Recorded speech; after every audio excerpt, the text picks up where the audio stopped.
My name is Michelle Ison. I'm conducting an interview with Mrs. Fela Abramowicz on December the 19th, 1996 in Melbourne, Australia, and the interview is conducted in English. Could you tell me your name, please? My name is Fela Abramowicz. Could you spell that, please? First name F-E-L-A, and the second name is A-B-R-A-M-O-W-I-C-Z.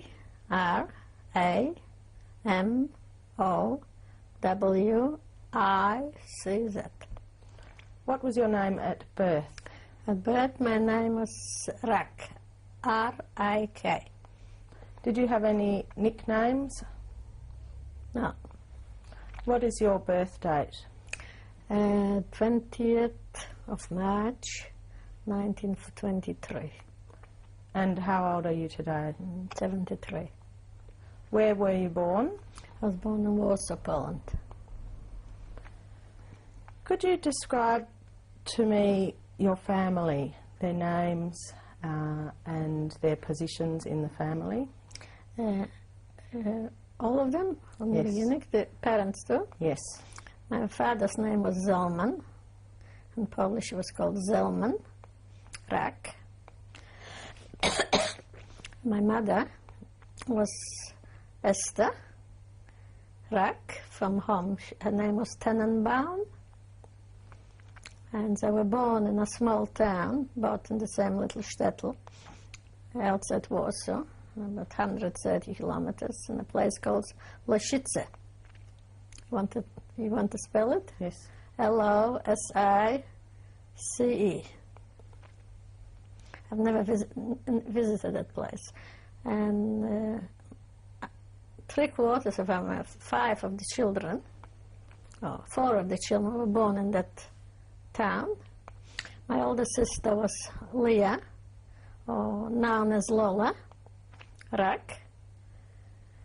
That's the family. Later on they married and they changed their names, but I'll give them that's away in the Rak family.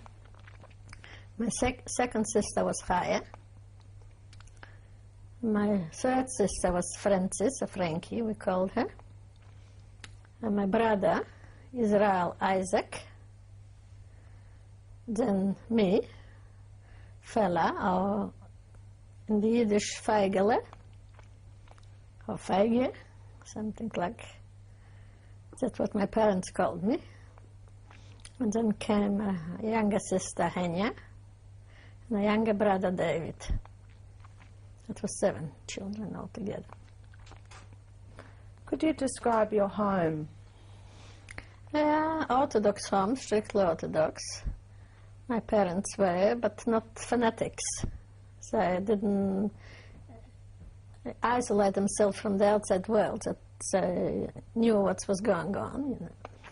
And the children, well, it was after the Russian Revolution, after many upheavals in the countries and, you know, and all this sort of stuff. So everybody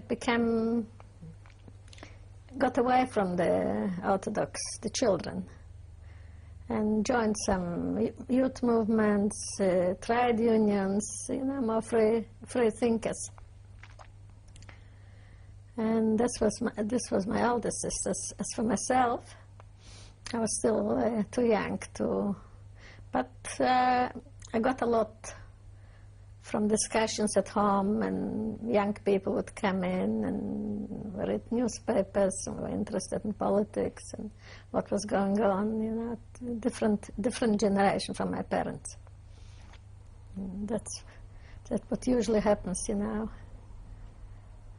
Could you describe where you lived?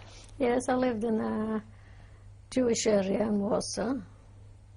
The whole neighborhood was only Jewish. The only people that were non-Jewish were the caretakers, the ones that had to be non-Jewish because they had to perform all those functions like turning off lights and lighting a fire on Sabbath and things like that the Jews couldn't do during the holidays or Sabbath. And so he had to be a Christian. Otherwise, almost in every court was a synagogue. And everybody spoke Yiddish at home. And before I started school, I didn't know Polish. And when I started school, that's when I learned Polish. Did you live in an apartment? Yes, everybody lived in apartments, or sort of big, huge tenements, sort of building. They had four buildings and a court inside. And most of the children played at the court, you know, and before they went to school and after school, holidays. It wasn't a wealthy area, but everybody was reading and really nice atmosphere, very close, friendly. No, being a big town, you had all types, you know. But mostly the ones I was associating with was very nice people. Honest, everybody was reading books, everybody trying to gain knowledge wherever they could get it. And it was a good atmosphere. Did you have other relatives living in the apartment block? No, I didn't have relatives, but had visitors. Because my parents, being from a small town and having a lot of uncles and aunties, very extended families, big families, everybody had something to do one time and another in Warsaw, so they stopped over in our place. So I got to know a few people, relatives from other parts of Poland. What do you remember about celebration of Jewish holidays? Oh, very terrific. It was a real culture. Everybody was looking forward to it, especially in Warsaw before Passover. I remember being in school and I was asked to write an essay on it.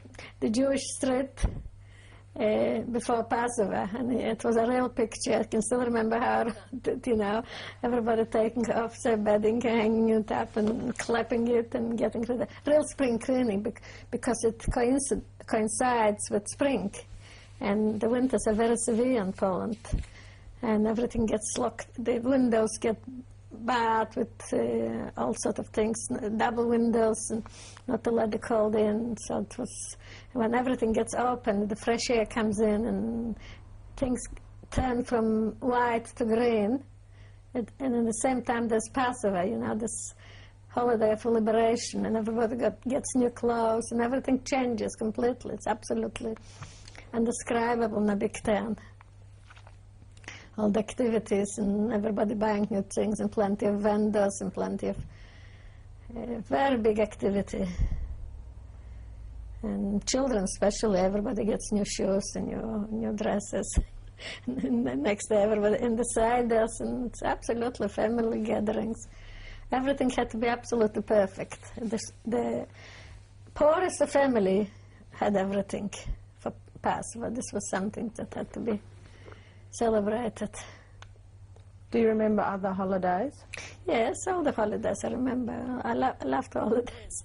We didn't go to school on Jewish holidays. Being in a Jewish area, most of the schools were only Jewish, especially the one I attended.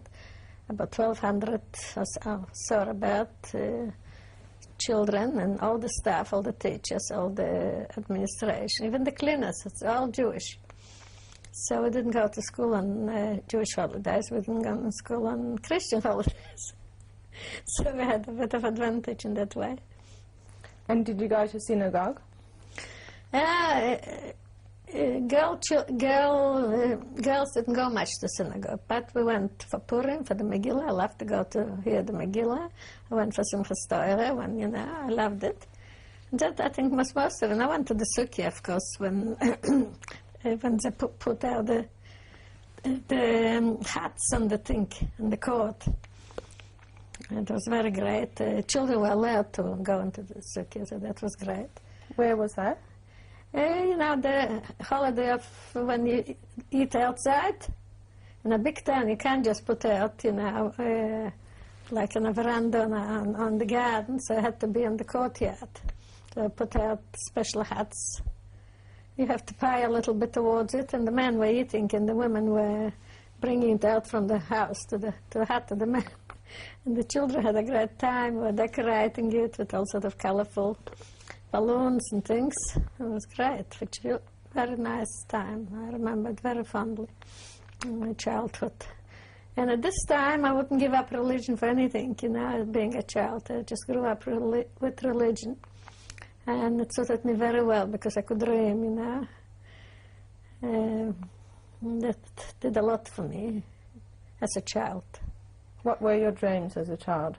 Well, you know, every child's dreams, you know, to be better off, to make my parents happy, to become somebody, you know, you read all those romantic books, to have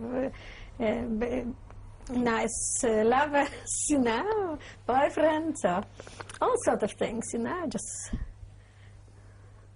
I was always wanted to lift myself above the ordinary life because it was pretty, I grew up in the Great Depression. It was pretty tough on the kids that grew up in this particular time. I just grew up exactly at the particular time when the Great Depression started, but in 1929. And that's when I was ready to go to school only. So right through till the war, it was very tough living in Warsaw, and very, very hard conditions. Could you explain that further? Yeah, there was little money, and my father all of a sudden started earning much less than he did. And although he had work, because he was working for himself, and there was no opportunities. Great unemployment, and the severe climate. You needed, you know, a lot to keep you warm, good warm clothes to keep you warm when winter came, harsh conditions, and good food to nourish you, to get through, and it was very scarce, everything, you know. And there's no way of, very little, you just couldn't plan a future. There's almost no future for young people. So I talk about here in Australia, but nothing like that. What did your father do? My father was, he had a workroom with an apartment of people employed. We maker-ups of mass-produced children's shoes. I used to deliver the materials and everything as I put it together. And went to export or to ride around the country, because most of it was hand. This was mass-produced things, so he was a maker-up. This was the only trade when he was growing up, being a scholar in yeshivas. He was very learned in the Jewish tradition. He was a scholar. So the only trade it was in this town. It was this trade which everybody took up. And this was in the Russian Tsar, and he made a lot of money doing this, exporting it to Russia, before the revolution. Stacks of money. And later on the money came into nothing when the revolution came, and he had stacks of rubles, which, you know, had to burn. And he didn't want to being the oldest brother, he didn't want to take over the family business, which was a general store in this little town. So my younger uncle, because my father was the oldest son, so it belonged to him, usually by tradition. But he didn't want to, he gave it to his younger brother, and he took his family to Warsaw. He said, has a better future there. So after the war, the First World War, he took his family to Warsaw. That's how half a family was born in this shtetl, and half a family in Warsaw. At the beginning was very good, was prosperous and everything, but later on when the Depression came, it became very grim, yeah.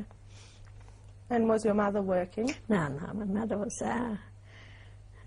she had enough to do. In those days, women didn't work, not married women with 7 children. Can you describe your schooling? Yes, I started school at 7. That was the usually start. But this time, the Polish government was only, Poland was only created or recreated in 1918, after the Second World War, because for 100 years Poland wasn't on the map even.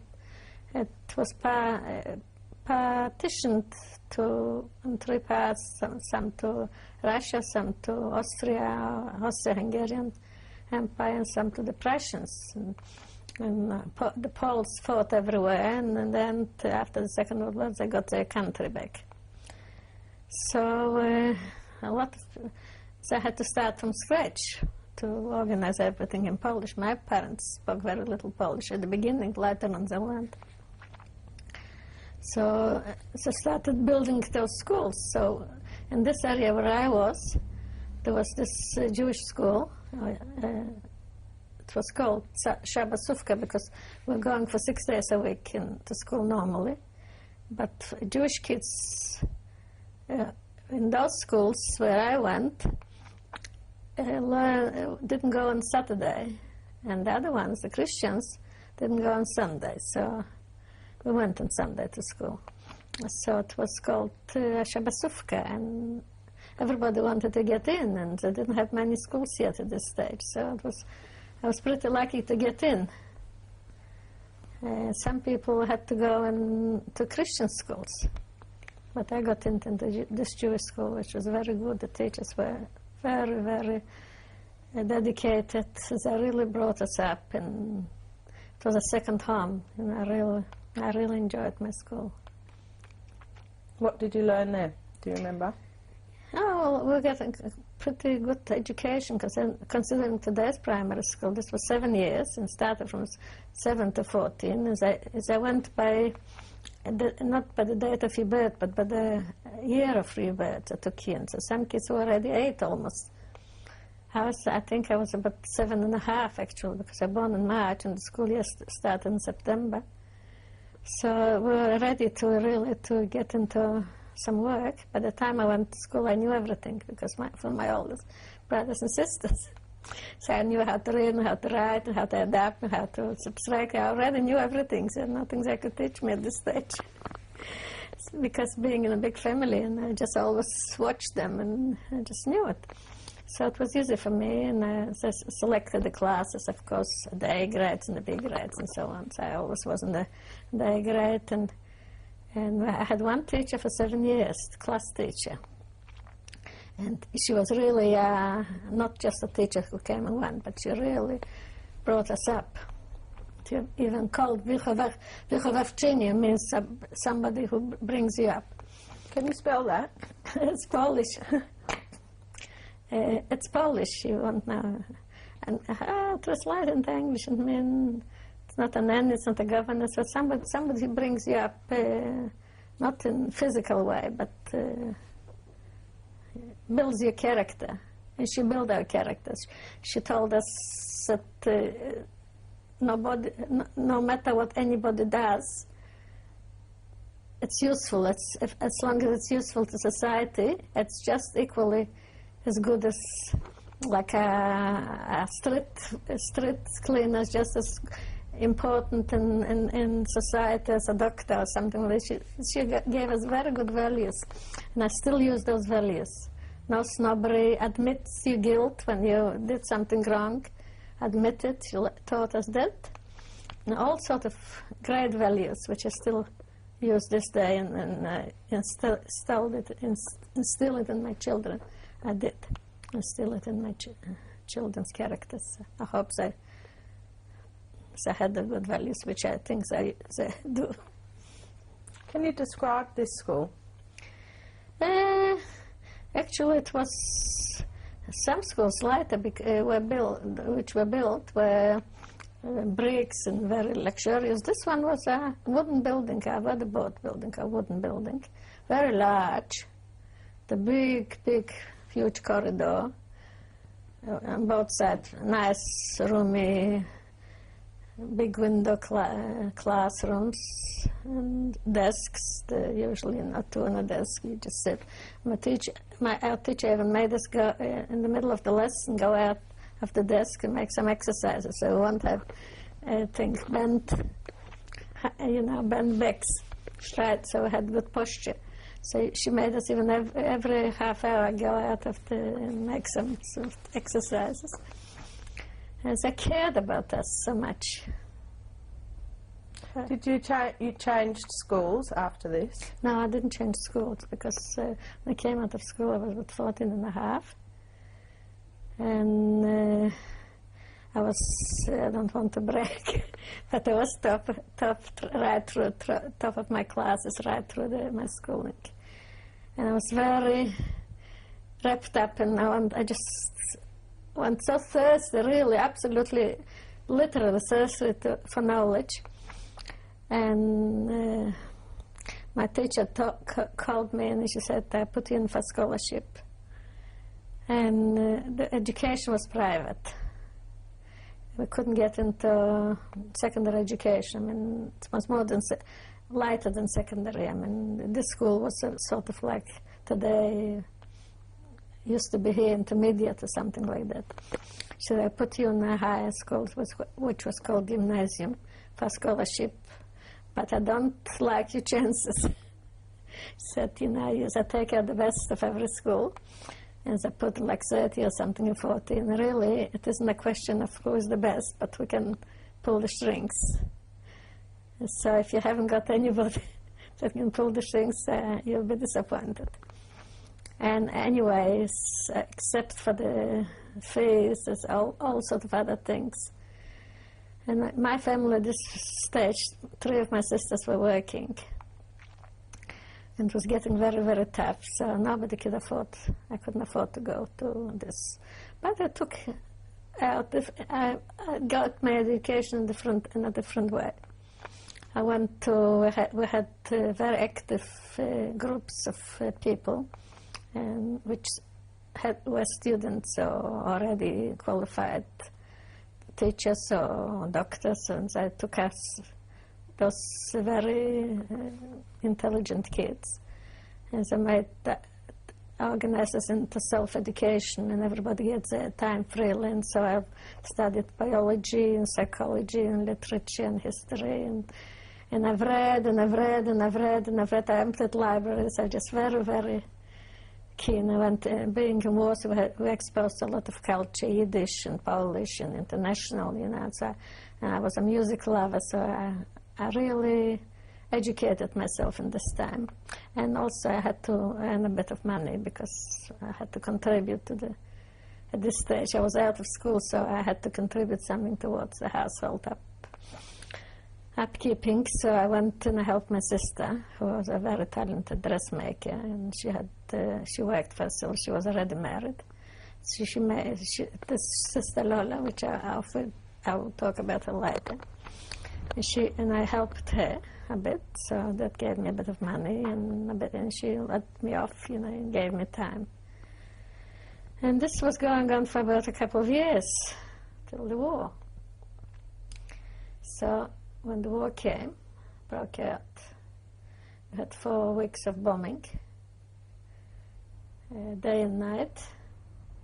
It was a very, very tough, nerve-wracking time, and a lot of people got killed, and our home was burnt out. And had to go, everybody went from the burnt houses to houses of relatives, so I went to my married sister, our family went to live with my married sister. And then it was very tough. There was no food, there was no water, there was no power, there was nothing to, everything was in ruins. So I thought we'll have to go and have a look what's going on in the country, where we can, the family can go and live in better conditions. And then came the news that the other part of Poland was occupied by the Soviet Union. When was this? We didn't know anything before the bombing of Warsaw, but at this time, Hitler made a pact with Stalin that Poland's going to be divided in half. Zagreb, one part of Poland, and Zagreb, the other one. But at the time, we didn't know anything about it. There's no way we can find out. But when the bombing stopped and people starting to get around, we found out. So we decided. My older sister, Lola, had a husband who came from this place called Novogrudek. That's the connection. But I lived in Warsaw. But he went after, he said, we'll go with my sister, he said, we'll go to Novogrudek, we'll see. He had his family there, and he had a house and a small farm there. What year was this? 39. And so I went there to live for a while, and I said, I'll go and have a look what's going on. And maybe we can transfer family and live where they live. So me and my sister, my brother. Which sister? The other sister, the second oldest, Haya, my brother. We left the other part of the family in Warsaw. And we went, and we had to walk most of the way because rail was all wrecked, there was no lines, nothing was going, so we walked. We walked, and the day, and we rested at night. Most of the time we found some relatives on the way. Being a large family with lots of branches. And we walked 18 kilometers a day, and we came to the part where there was this river Bug, which divided the Russian-occupied Poland from the German-occupied Poland. We had to cross it illegally, the river. So we paid. There was always somebody you could pay, and he had a barge, and he took us over the river. And we came to the Russian-occupied Poland. And then we went right away. We had some relatives near Białystok. We went to Białystok. And my brother and sister stayed there with relatives, and I went after to see what my sister's doing in Novogrudek. I slept the night, and I said, I'm not staying, I want to go to my sister's. And I walked back to the railway station and went to Novogrudek. And there I met my sister, and they were very overjoyed to hear that we came here. And my brother-in-law and my brother, so I decided to go back to the German-occupied Poland and get the rest of the family here, so we'll be all together. So I went there to the border, and this time the borders were very strictly, very guarded on both sides. There was no way you could cross the border. Can we go?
Abramowicz, you were talking about going to Novogrudek. Yeah. Could you spell that?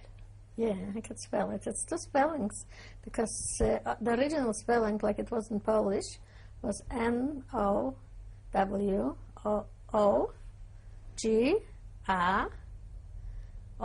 with a apostrophe on top, Dek. But today, it being a Russian town, or a white Russian town, Belarus, it's instead of the O with apostrophe, they put a U, because I haven't got O, but this is on the Polish language. Nahema Tek will have it in this book. She'll have it correctly spelled with apostrophe, but on the map it's Novogrudek with a U. And you went to meet your sister? Yeah, my sister, my brother-in-law, yeah. My brother-in-law came from this town. He had his family there. After, everything quietened down, he went to see his family, and my sister went after him. And then I came. And then my brother and my sister came from Bialystok, where I was staying at first. So we all ended up in Novogrudek. And where were your parents? My parents were still in Warsaw with my brother and my sister. My other sister with her husband, still in Warsaw. Did they come to Novogrudek? No, they couldn't come because my sister couldn't come for another reason, for political reason, because her husband was anti-Stalinist, and he was well known in Warsaw. And if they went, somebody would recognize him, and I don't know what would happen, so she didn't go. But she did join the Warsaw Underground and worked outside the ghetto and the resistance. Were you aware of the presence of Nazism at this time? Well, I was aware of the presence of Nazism from the moment it came to power. I remember it very well. The first elections in Germany, when Hindenburg was elected president, and Hitler came to the start, getting to be known with all his marches and speeches, because there was no television. We only heard it through the newspaper and through the radio. And then when Hindenburg died and Hitler became Chancellor, we knew the whole thing. We were very aware of it, very politically aware family. We knew right away that it's going to be very bad for the Jews and for the world, especially for the Jews.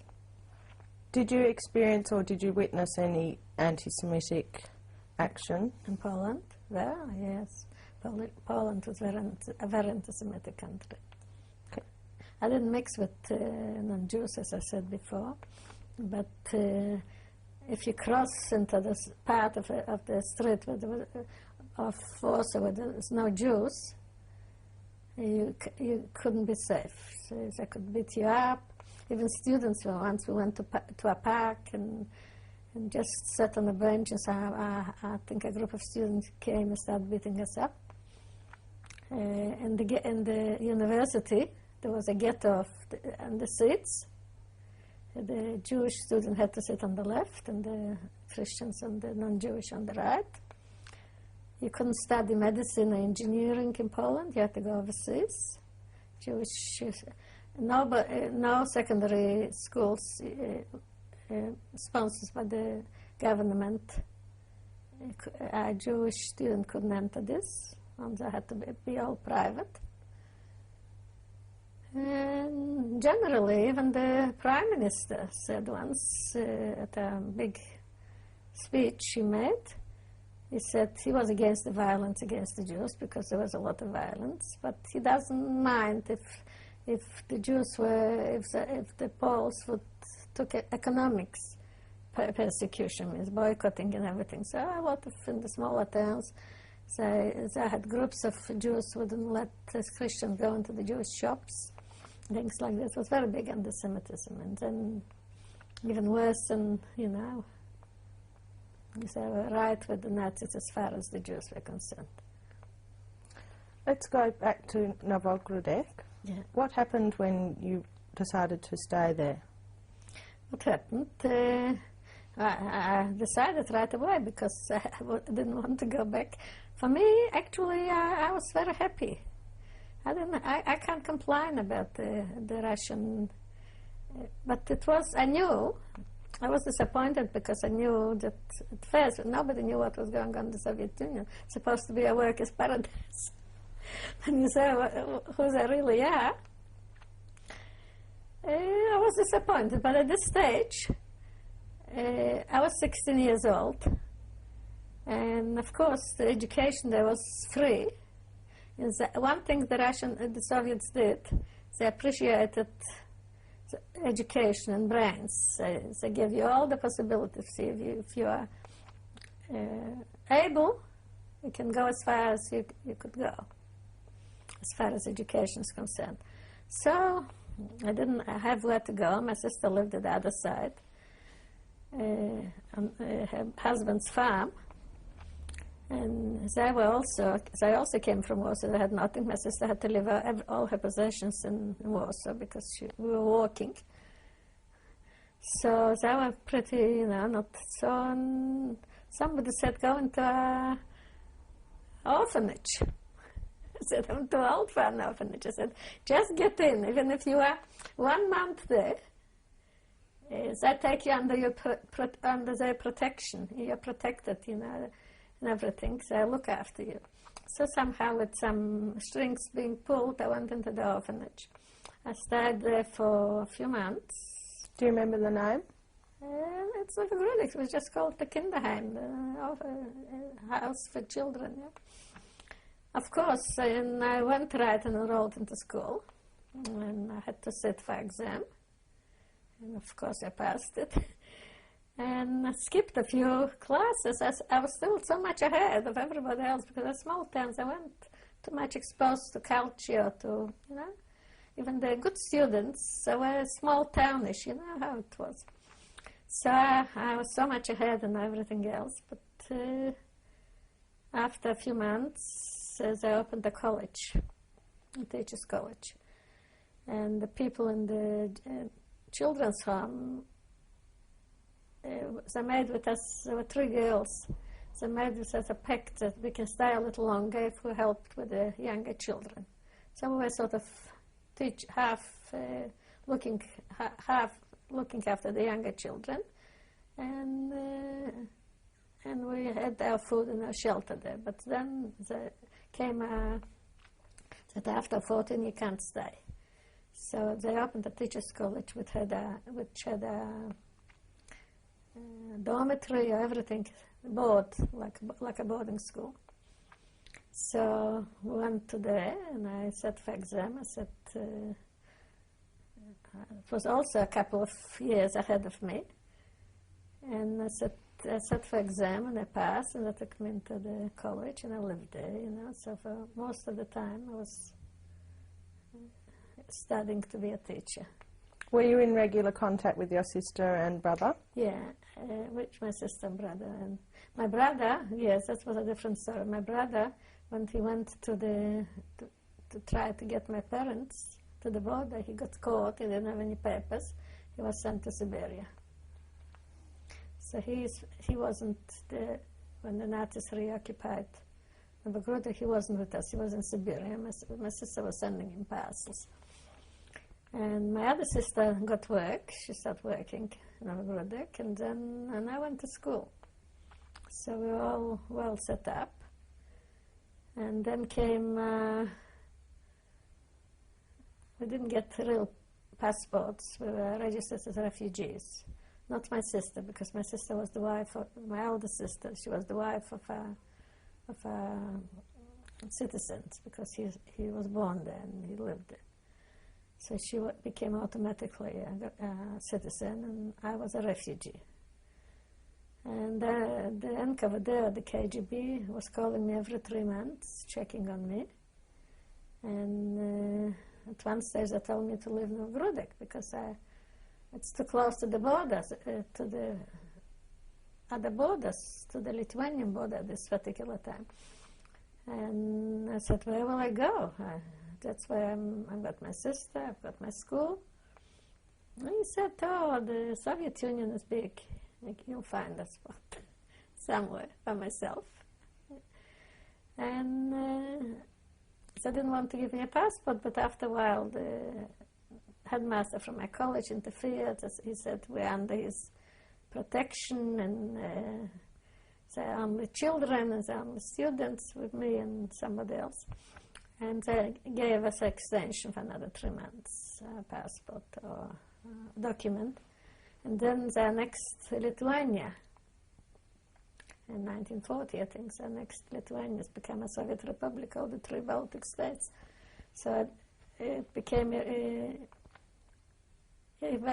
irrelevant because I was no longer close to the border. It had to be, I think, 140 kilometers from the border. So this became irrelevant, so we stayed. And I actually enjoyed my stay there under the Soviet occupation, because I was doing what I wanted to do. I was studying, I was happy, wasn't persecuted, and I was happy. Really, I only miss very terrible homesick. And I had this experiences from the month of bombing and starving and everything. So my roommates would tell me that when I went to bed, I would study much longer than I did. I didn't like studying too long. When they started and I went to sleep, we all slept and studied in the same room. And they told me they had a nightmare. I was screaming out from my sleep. And I was terrible homesick. I was missing my parents. I was missing my town. I was missing my brothers and sisters. I was missing my friends. Were you in contact with your parents? Yeah, up to 41, until the Soviets were attacked by the Germans in 1941. Can you describe that time? Yeah, which time? With the German occupation. Yeah, all of a sudden I remember it was the end of the year. We just finished our exams. Getting credit to celebrate the end of the year, when everybody contributed towards the celebration. And all of a sudden, we were sitting in our room, and we heard aeroplanes. So we thought, oh well, somebody's passing. The last thing on our mind was that the Soviet Union is being attacked, and we didn't take any notice of it. And then we had a whole lot of aeroplanes and bombs. And the headmaster called us downstairs and the assembly hall and said, no, the Nazis before, he said, the capitalists, because they were allies with the Germans in 1939 to 41. So they're always talking about the Americans, about the English, about everything as the enemies. And all of a sudden, the Germans had become the enemies. And they attacked, and we've got to fight, we will have to fight, and we throw them out. And he was so sure of everything, so was I, They had such big propaganda in the Soviet Union about how mighty they were, and they were showing it on, on the streets, the marching and the tanks and everything. And for a moment I was happy that they attacked. I said, no, the Soviet Union will throw out the Germans from Warsaw, and we'll be back, the family will reunite. That was my first reaction, because I was so positive that how could Germans, who were at war with so many countries, attack such a mighty Soviet Union and not be pushed back? And sadly, that wasn't the case. And about 3 days I engaged, and they took us as I assembled us and the things. I said everybody's going to contribute to the war effort. First we went to a big hall in the city, and we sat all night writing conscription for the letters for all people who for how do you call it? Who need to go to the war? Conscription. Yeah, conscription letters for conscription. So we sat all night and wrote all those conscriptions. Who were you with? Huh? Who were you with? The whole school, almost everybody who's in, the headmaster said we've got to start from somewhere. So I said we'll go to this hall and we'll take the list of all the people at this particular age group, and we'll pick them out from the list of citizens and send them letters. So we wrote those letters and filled those out. And then we were trying to, in our college, it was the end of the year, so we were trying to convert into the hospital. So we helped there, and then all of a sudden, they were running. The Russian army was running. They came from the borders, and they said, everybody's in a panic, everybody's running away. It was such a mighty blitzkrieg that they haven't got a chance. They said it quietly. And the Russian army was trapped because they attacked it from one side and they were not prepared at all. How did your life change then? Oh, completely. I was absolutely devastated to see the Germans back again. It was absolutely, I remember when they marched in, and just my heart sank and said, what's the use? Here it comes. And one couple, I remember, went up to the attic and hanged themselves. They didn't want to see the Germans again. And it was very, very sad, you know, to see them. Well, my father used to say, the Germans will conquer the world. He saw that war machine that walked into Warsaw and everything. What they did to the Polish army in 1 day, in 2 days, in 3 days. Only Warsaw put out a resistance. Nobody put out a resistance. They just walked in everywhere. And after they engaged with England, with France, with the whole, almost the whole Europe, and they were in Africa, and they were everywhere. And then the Germans came in, as I said, in 6 weeks, in 6 days, I think, we'll be in Moscow. Do you remember what time of year that was? Yes, of course I remember. It was 22nd of June, 1941. And they attacked this. And my brother-in-law was then on the border. He was a locksmith. And they were building a new airport. So he was called up for 6 weeks to help in the building of the airport, conscripted almost, not willingly. He was conscripted to do it, and he was the first casualty because it was right on the border, and they attacked the airport, which was being built, and the night before they were told that somebody who escaped told us that all the aeroplanes had to be taken apart because there was a fault in them. And so everything, not even one aeroplane was ready to take off. Where were you living then? Did you stay living at the college? Yeah, I went right to my sister's place, you know. Me and my other sister went right to my sister's place. And they were bombing Novogrudek too, and half a town escaped because it was a bit not in the center of the town. There's a little farming community right beside the Novogrudek. And everybody escaped because there was safer there because there were no big buildings or anything, so they escaped. So this farmhouse was full, but you couldn't put, you know. So I was staying for ages there before they could go back to establish some sort of life. Everything was overcrowded. Did you think of leaving?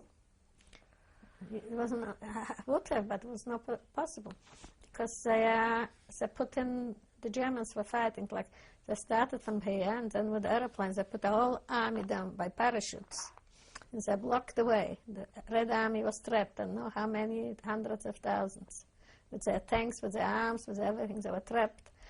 And the roads leaving out of it was blocked to Minsk. That was the only way we could have escaped. Was blocked. Lots and lots of refugees and aeroplanes will go down and mow them down with the machine guns. There was no way of escaping. Did you see this? Yeah.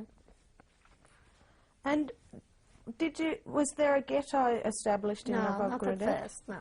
At first, when the Germans came in, first thing they did, they said, we have to organize the Jewish community.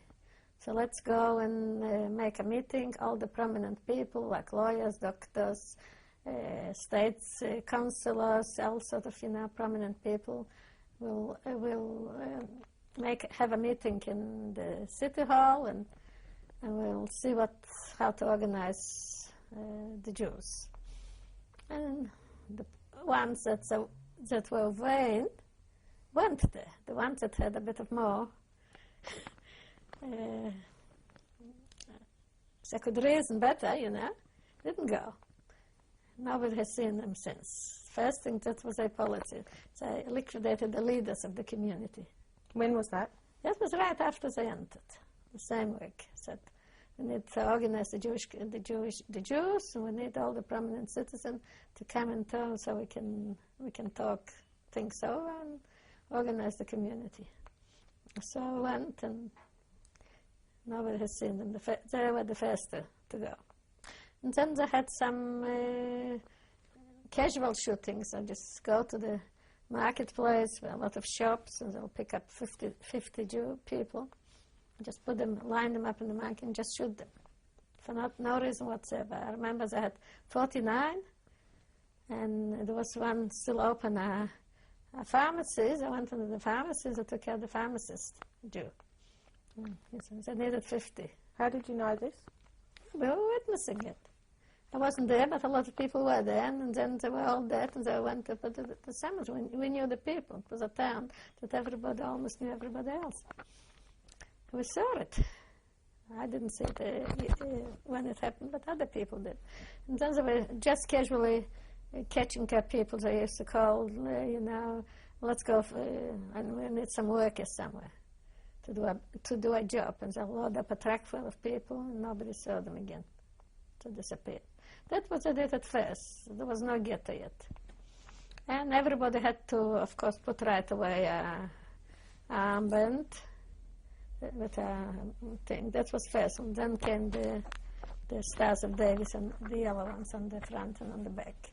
But first were the armbands. I think so. I can't now. I don't know which came first. What was on the armband?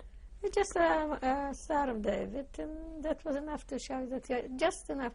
As I told everybody now, every Jewish house has to have a big placard on it in front, and to write down this is a Jewish house. So the Germans, they were free to go and take what they want, and were not protected from anything. Anything could be done to the people of this house. So we lived and every day we had to go to the Juden. Then they established a Judenrat, which was a Jewish council. And it was in the middle of the town in one building. And everybody was able-bodied, had to come every day and register for work. And from there they sent groups everywhere. So I used to go to work. At first I worked in clearing the snow, chopping the ice, clearing the bricks from the bomb sites, going to clean houses, prepare for the officers or for the German families, on farms to gather the all sorts of things, big potatoes. The snow was the worst, clearing the snow, because usually used to go, it was very, Abramowicz is a very cold town. It's the coldest spot, I think, in whole Poland it was, because it was on a hill. And it stood unprotected. And they called it the Polish Siberia. I remember going to school in 30 degrees minus Celsius. And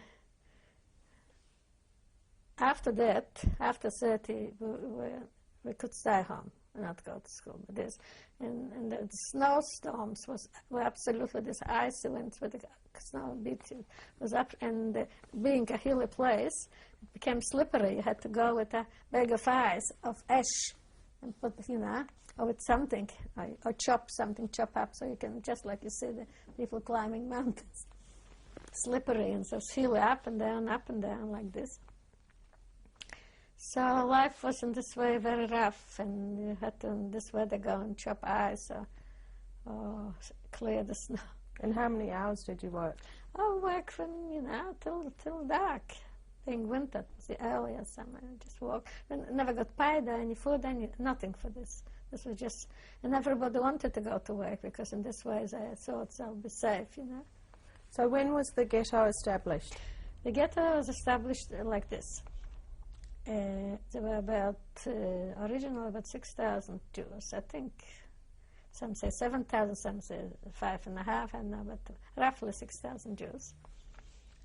And one day I'm coming home from work, and I see this big placard, and which says in German that the German Third Reich is involved in war, and they need every help in their war effort. So they have to be very efficient and see how they can utilize in the best way everybody's contribution. So the Jews, who are tradesmen, professional, the young ones, the able ones, with their families, it will benefit the German Reich if they live together so they can be more efficiently utilized. So the first thing, that's what I read on Friday, I remember it was. That's what I read, and then the other question, what's become of the not able and not the ones, not tradesmen or craftsmen or people who are going to be utilized, not utilized for the German effort. So that was clear what's going to become of them. So this was a week before. And at the same time, they gave an order that all Jews must give up all their possessions, valuables. So like gold, watches, coins, art objects, anything that's valuable. And the filing to do this is punished by death sentence. So you should have seen the queue that queued up in this frosty November, end of November, this frosty day, and everybody was giving up their valuables. I thought, this way they're going to buy life, because the others that don't give will be punished by that. They'll assume that they're not giving. I didn't have anything to give. So the people with whom we lived said, we'll have a few things. We'll give you a watch, we'll give you a ring, we'll give you this. So we're going to give it away altogether. So I said, we'll divide it. I said, no, I'm not giving you give away anything, because it's like bandits. So they take your money and they take your life. That's how they did it. Some people didn't understand it. As they actually have given up piles, you should have seen what they collected there. And and the week after came that placard. So they already had the possession, so now they can. It was all according to plan. So, what were the positions? Can you name some of the positions that people were giving up? Which position? Some of the belongings of the people. Yeah, everything, rings and watches and chains and gold, silver objects, gold paintings, everything. So it was quite a wealthy little town. Mm. And they thought they were buying their life. Mm. And of course, a week later came this placard. And that they will establish a ghetto for those able, useful, fit, young, skilled people, and they didn't say anything about the rest. For them, it would be the ghetto. So the German Reich will know how to work more efficiently, with everybody being together, all the contributors being together. Mm-hmm. So a week later, there was an order for the whole community, but it stopped. Yep. Already another half hour.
So that's how it started, with this placard, which sort of told us in so many words that they're going to establish a ghetto for certain people. And then a week later, they told the whole Novogrudok population, not just the Jewish, not to come out for 3 days, to stay at their homes. And we knew. And also it reached that some local people saw the ditches were already dug, and all the lime that was prepared, and we already heard that something happened in another state. And so usually our executions followed the ones from Slonim. There was a place called Slonim, another town. When their executions came always shortly before us, so we knew there was something in Slonim, they will follow it and thing. There were the Isaacs commanders, plus some volunteer army from Lithuania and Latvia and Baltic states, Ukrainians, Belarusian, so the volunteers. But they're the worst. You could see them, when they're in town, something's going to happen. So they told everybody to stay home. I remember it was Friday. Stay like Friday, Saturday, and Sunday for 3 days. The whole town must stay at home. In what month? This was in December, beginning of December. To be exact, about I think the 7th, or the 6th and the 7th, or the 7th and the 8th. Between these 2 days, now they can exactly pinpoint exactly the date. I think it was the 7th, but the 7th they took us there, but the actual execution were performed on the 8th. So this Friday night, it was a white night, the snow, and the whole white one, a real white night, You could see. Even if you wanted to run away, you couldn't, because it was all, and where to? There was nowhere to run. Everything was covered with snow and everything. And this night we knew that the next day, this could be my last night. And you can imagine what went through my mind. Nobody slept a second through the night. And I went through terrible sort of, you can call it, death. The fear of death. And why? And how come, Impossible, but it's happening. And I used to get hot, and I used to get cold and covered in sweat, and I really have the angst, that angst, that somebody survived. It's waiting for his death and a cell to be executed. Who were you with? With my sisters, with both my sisters, and the old couple who lived in this farm. They were relatives of my brother-in-law. They didn't have any parents. There were three. My brother-in-law had 2 brothers. Their parents died very young, and they left them this farm. And the boys went out and learned trade, and they went to live in towns and in other towns, and they left this relative couple to take care of the farm. But at this time, we all came to live there, because there was food there was shelter there was everything. We were prepared for the winter. We dug out the potatoes with the garden, the vegetables. We put in sauerkraut, to make pickled cucumbers. We had all sort of, everything was prepared for the winter. We could stay for 2 years on this food. And all sort of cereals, all sort of butter, special melted to last with honey, everything, because it was a farm. We were very well prepared for the winter, the bread and everything. But we had to leave it all. And then they came in the morning. They came in the morning, the Germans. They said, for us, because there was no man, only 2 old people and 3 women. Women didn't count because I said that in this Bekanntmachung, in this placard, I didn't mention anything about single women. They just said men with their wives. So they said, you stay home here.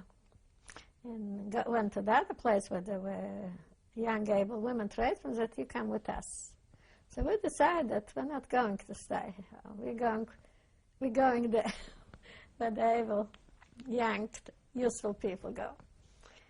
And they were taken to a place which was previously courthouse, the district court. So they had 3 buildings and courtyards there. So it took us all, so we went there. We didn't go we didn't wait home to be taken back, because we knew if we ever have the smallest, tiniest chance, we'll have with the young and the able, not with the old and the sick, and the children. So we went there. The people who stayed at home were taken to a place where I used to go to school. There was a convent there. And taken there. And the young one taken to the courthouse. And we ended up in the courthouse. And there were 3 buildings. There was a huge building, and there was a smaller building, and another smaller building. And they took us all in, and it was incredible cold day. I can still remember. Some people took possessions with them and food, and we didn't take anything. We knew we were going to die, so I feed how could you eat? You'd be surprised. We're standing there, everybody's freezing, everybody's headed like in a kettle yard. We don't know what's going to happen the next minute. And people start eating. Incredible. I can never forget this. I said, how can we eat in face of this, what's going to happen to us? How we're going to get killed? And people are eating, and people took possessions with them. And so, the minute came a few jeeps with armed, this Einsatz group which had those pirate bones and skulls on them, and they looked like those long things with those long fur coats, and they got there, they looked like, the executioners. So they were. So they said, everybody disperse in 3 buildings. And stay there, don't move until allowed to move. So we went we were taken into this big building, and other people went into the 2 smaller buildings. And herded into one room. We couldn't move. We had to stay overnight. So one lady said to the German guard, he said, it's not enough room. He said, we can't stretch. So he said, tomorrow will be enough room. We'll give you more room. And that's how they talked. And the next morning, of course, the 3 sisters, we said, we're not moving without each other. We will stick together whatever happens. We're going and looking, and through my mind, how can you escape from here? What can you do? It can't be. Today I'm going to get killed. It can't be. And of course the night was terrible. I had other that angst, I just went hot and cold and sweaty and shaking, and I know what it's like to wait for the execution. And all this think, why? I'm 18 years old, I want to live, how can the world exist without me? I want to be part of it.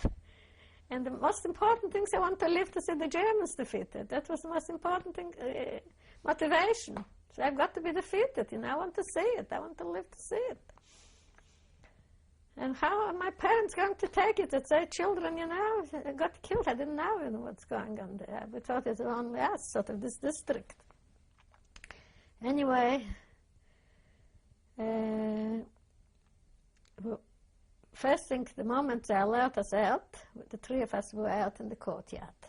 We look, what can we do? My sister, being a dressmaker, a very classy one, she had very good connections, and one of her clients was in that smaller building across the court. This was where we were sitting. This was the. She said, maybe they know something. Anyway, it's nice to be sort of with people who, because we were lost. So we went into there. My sister found her friends there. And they didn't say anything. They said, we don't know what's going to happen. And we came out very dejected, knowing that's it. And a few minutes later, after we left the building, a whole thing of trucks came in with the executioners, and we knew that's it, it's starting. And everybody, and they start screaming, all the Juden, all go to their own places where they were yesterday, or everybody will be dead. So we're trying to run across to our building, but at the same time, something pulled us back to this. We were closer to this building, and we were sort of afraid to cross because they were in our way. And we ran into this building. This one we just came out of. My sister had those influential friends that could have known something. And we stayed in this building, and the moment we walked in, we wanted to get out because we thought, everybody in their place.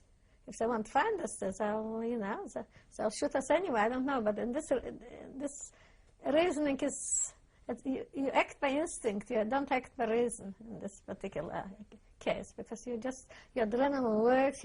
You something. You're not yourself. You're just some sort of a machine by instincts. And we wanted to run out, and then this German with the thing bolted the door and said, "Nobody comes out. Nobody goes in, nobody goes out. Here you stay where you are." So we stayed where we are. So we wanted to go into the room. This was in the corridor before the door to the entrance of the building, near the door, because we had just come in. We wanted to go to the rooms, and they said, "No, there's no room for you, because the Germans were here yesterday. They made a selection, and they counted us. And they said if they found one more person than they counted, the whole room will be dead, will be shot." So they didn't want to let us in. So we stayed in the corridor.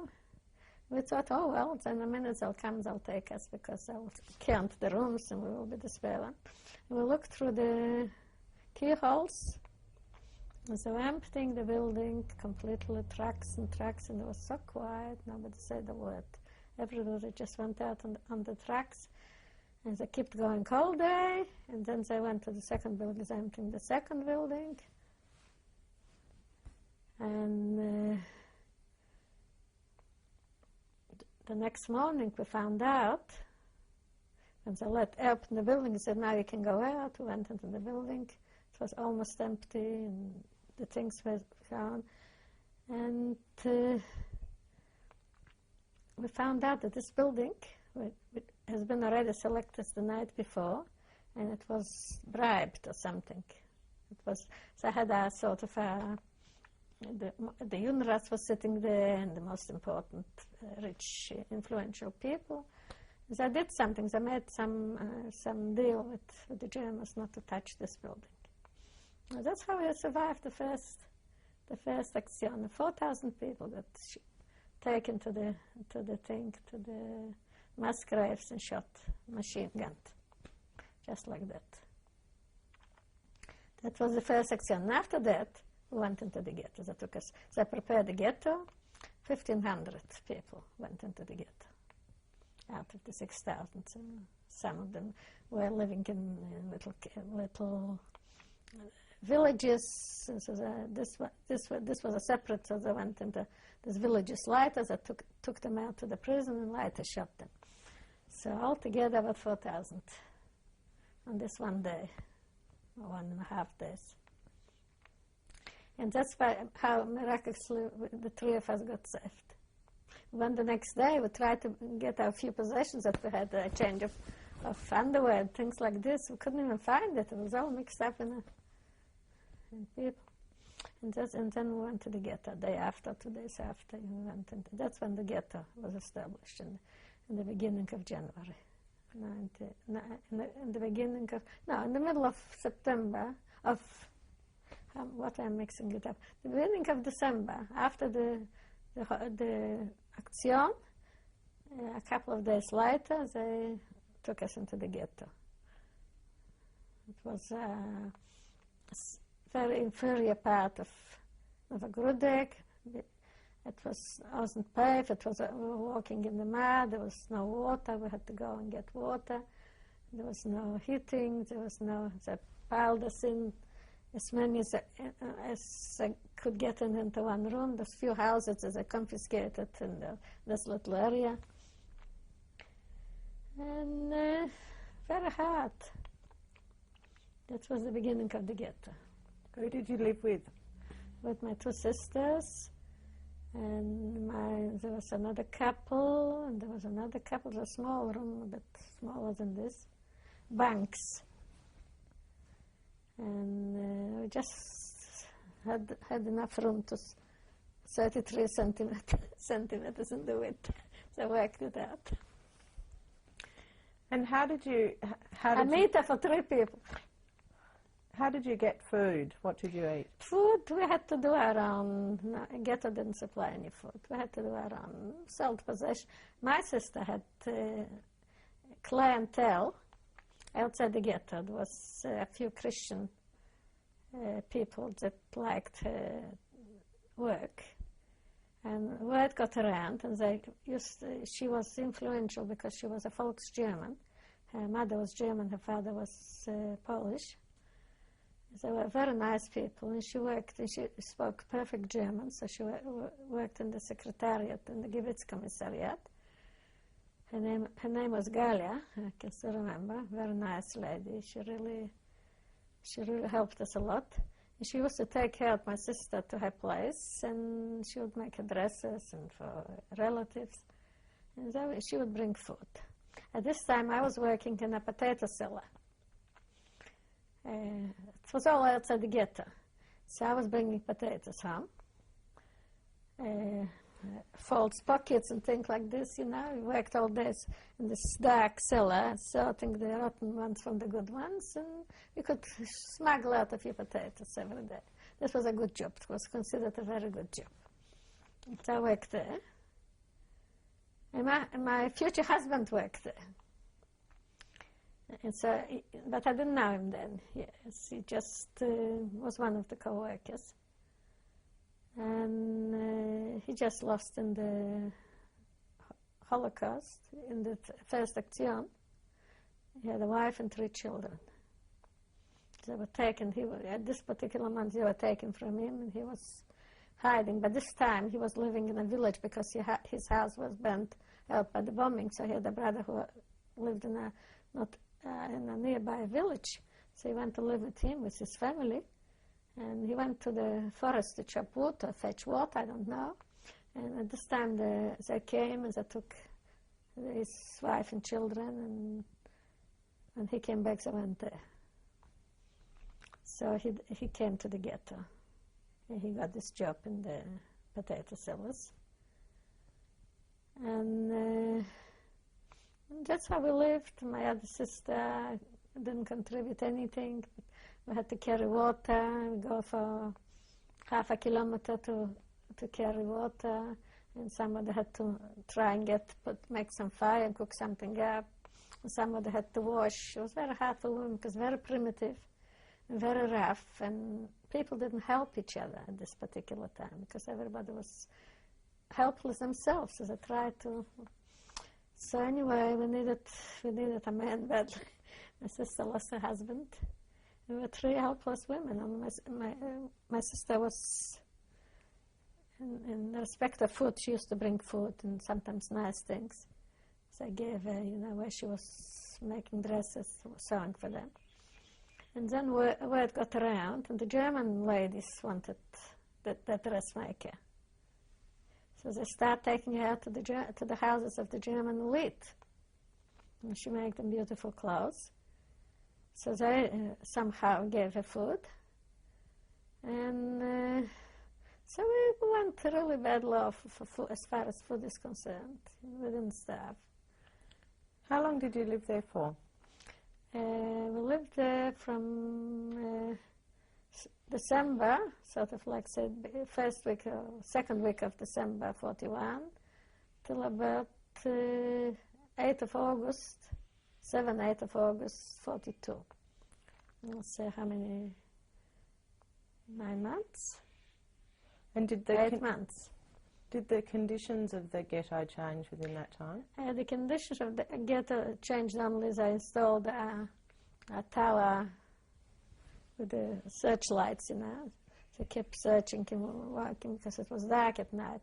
There was no electricity. We were trying to with a bit of oil, a bit of there was no electricity, no water, there's no bathing facilities, everything was in mud. But the people, you know, Jews lived, you know, somehow we managed to keep clean. And at the same time, when my sister was going out and doing all those jobs for the German elite and for the Christians who were well connected, she didn't get paid, she just got food. And I had to go out to the Kartoffellager, so my other sister used to go out and did the other jobs, variety of jobs, you know, whatever was needed of the day. At one stage they were building a garage, we had to do the digging and the brick handling and all this very hard physical work. So they didn't give us any bread, any money, nothing for us, just for free. And all of a sudden they came into an idea that there were other tradesmen like Jewish tailors, Jewish bootmakers, or things like this. And all of a sudden the Germans realized why should they take those people into their homes and back? They can make a profit out of all of this. They'll put all those people in workshops, and they can tell the outside, the Aryan side, the Christian side, that here are some tradesmen, they'll pay the money and they'll have the profits. The Germans will have the profits, and they want me to take. So they established some sort of workrooms in a building. This was before it was sort of the Gebiet Commissariat, like a state offices, like the state parliament or something, or the state something council. And so they asked my sister to establish this dressmaking. Instead of going to the clients to work for them, they can come to her and to take a few other people with her and establish a workroom so we can serve the Christian community, and they can pay for the services, and the Germans take the money. And this was a very good idea, and my sister right away said, I work with my two sisters, I can't work by myself. So they allowed her to take her two sisters, so we ended up working. This was a very big step ahead. Later led to survival, the second action. And then they established that in other trades, and they sort of had a work shop from few trades there. They had shoemakers, they had furriers to make those fur coats, they had tailors for the suits, and they had knitters, they had everything. So they used us up in this way, and for us it was good because we were sitting in nice warm rooms and not working very hard, and we were sort of more assured of our prospects of surviving because they needed us. They made money out of us. So this was later on, this place became too small, and we returned to the courthouse from which, we saved ourselves. And they had a big building converted into, because it grew bigger and bigger, so they didn't have enough room in these other buildings, so they took us in there. And we worked there, and in the meantime, I worked there. In the meantime, after the big action, when everything settled down and people got into the ghettos, I started counting how many people survived the German. So I said, we need a list of all the single women. The Gestapo came to the Judenrat. So I said, there's too many survived. We need a list of single women who are not supposed to have survived. Give me a list of all single women. So, what do we do? I didn't want to give them the list of single women because I knew what's going to happen to them. So as I went quietly into the huts, into the houses, as I said, people who are single, if there's any single man, please come to the Judenrat and register yourself as husband and wife. Well, I had to look for a man whom I can trust, because it wasn't to be for real. It was fictitious, but so I was looking around. There was one young man. He said, I might write my name with you, so I might get married fictitiously. And then came this man, my husband, much older, 18 years older. The other one looked like a kid, And he said, if you want, he knew me because from work I had a very sort of good relationship with my workmates. And he had a friend who worked there too, and he sort of saw me. I wasn't one of from the town because I was a newcomer, so now everybody sort of looked at me. I'm a bit different from them, which I was actually, but I was easy to adjust and to fit in. That's what I liked at me. Started talking, the way Yiddish, the ways I spoke, You couldn't recognize because I was young and easy to pick up their way of language. I wasn't speaking Yiddish at all when I came to Novogrudek, only with my parents, and it was a different Yiddish. And with them, I had to speak the real Lithuanian Yiddish. So I learned it very quickly. And so I adjusted. One of those that didn't stand out from the local crowd. I adjusted. So he came over. He said, if you want to, I can do you this favor. No string attached. He was lonely. He just lost his wife and kids. He was a broken up man. He didn't think of anything. Neither did I. And he wasn't my type at all. We had nothing in common. But in times like this, you just look for something that's real, that's reliable. So I said, okay, we'll do that. So I went into some men even wanted money from women, from single women. They wanted gold watches and things like that for doing them the favor. So I said, okay, we went to the Judenrat, we signed the register, we were married officially as far as the Jewish authority, which was no authority at all, but among the Jews this was the authority. And all of a sudden they came, the Germans, and they didn't find any single women. And my sister got somebody, my other sister got somebody, and it was none. All of a sudden, it was no binding whatsoever. All of a sudden, I go to get some water. I had to carry 2 buckets of water that should have lasted us for the day, for washing, for cooking, for drinking, for anything. 2 big buckets of water, and in the mud and in the snow. I was carrying 2 buckets of water, and all of a sudden, I see the water. This man is standing. He said, "Can I carry you water for you?"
We didn't have any wood, so we needed somebody to bring us some wood because everything was cooked and by wood or by, no stoves or nothing. Everything was primitive.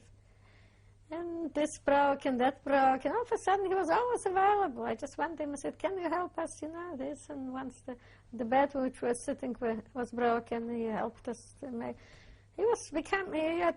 When we worked together, the potato sellers, he always came over. He said, "Have you enough lunch?" He had his lunch. He said, "Can I share? Can you share? You can share with me." So I said, So I gave him something that I had. He gave me something. Nothing happened. Just for about 3 months or something. You mentioned before the second action that took place. So yes. First, I wind up how it happened. That somehow I got stuck with this man.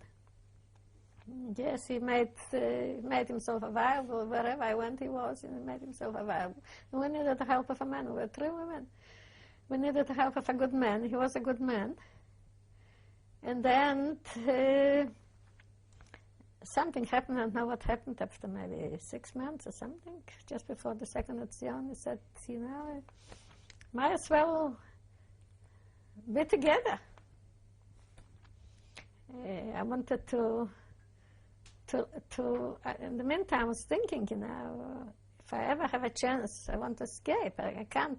And now here I'm sentenced to death. So I don't want to be led to the slaughter like a sheep, But this time I was aware what's going on, and I decided I'm not going to. But how do you do it without a man? He said he was a strong man, physical, very able, handy, but in primitive conditions. He had 2 years in the Polish army. He knew the area because he was a grain merchant before the war. So he dealt with a lot of peasants and all sorts. He knew he came from he was born in Aliboki, where the Puszcza was. So he knew every scrap of everything. So he says, if there is anything better to escape, to plan an escape, it is this man. So I told him, look, if you agree to escape, we'll come together. She said, I wasn't thinking about that. What happened to everybody is going to happen to me. I'm not better than my wife and my children, But you owe it to them, even to them, to escape. He didn't believe in it. But he had the strength, but I had the enthusiasm. He didn't believe in escape at first, but I talked him into two, plus sort of the fact that we'll escape together, we'll be together. Anyway, I went into his quarters, they made room for me, and it was easier on my sister. I made it easier on my sisters, and we became a couple, just like that. And then I went to work in those, not from the potato sellers, I went to work in the workshops, and then the workshops shifted to the courthouse. And my husband learned in the army saddle making, a bit of it.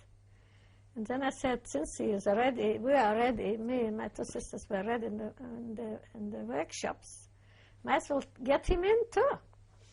So he sat for exam, not exam, but the saddle makers tried him out whether he can do something.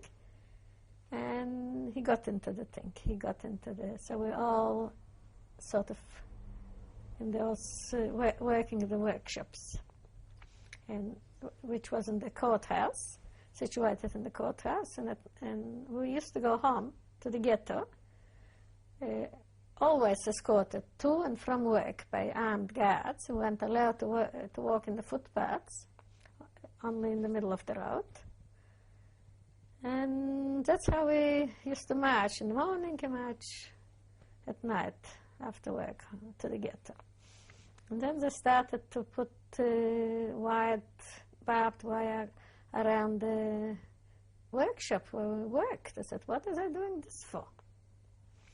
One fence, another fence, and coils in between.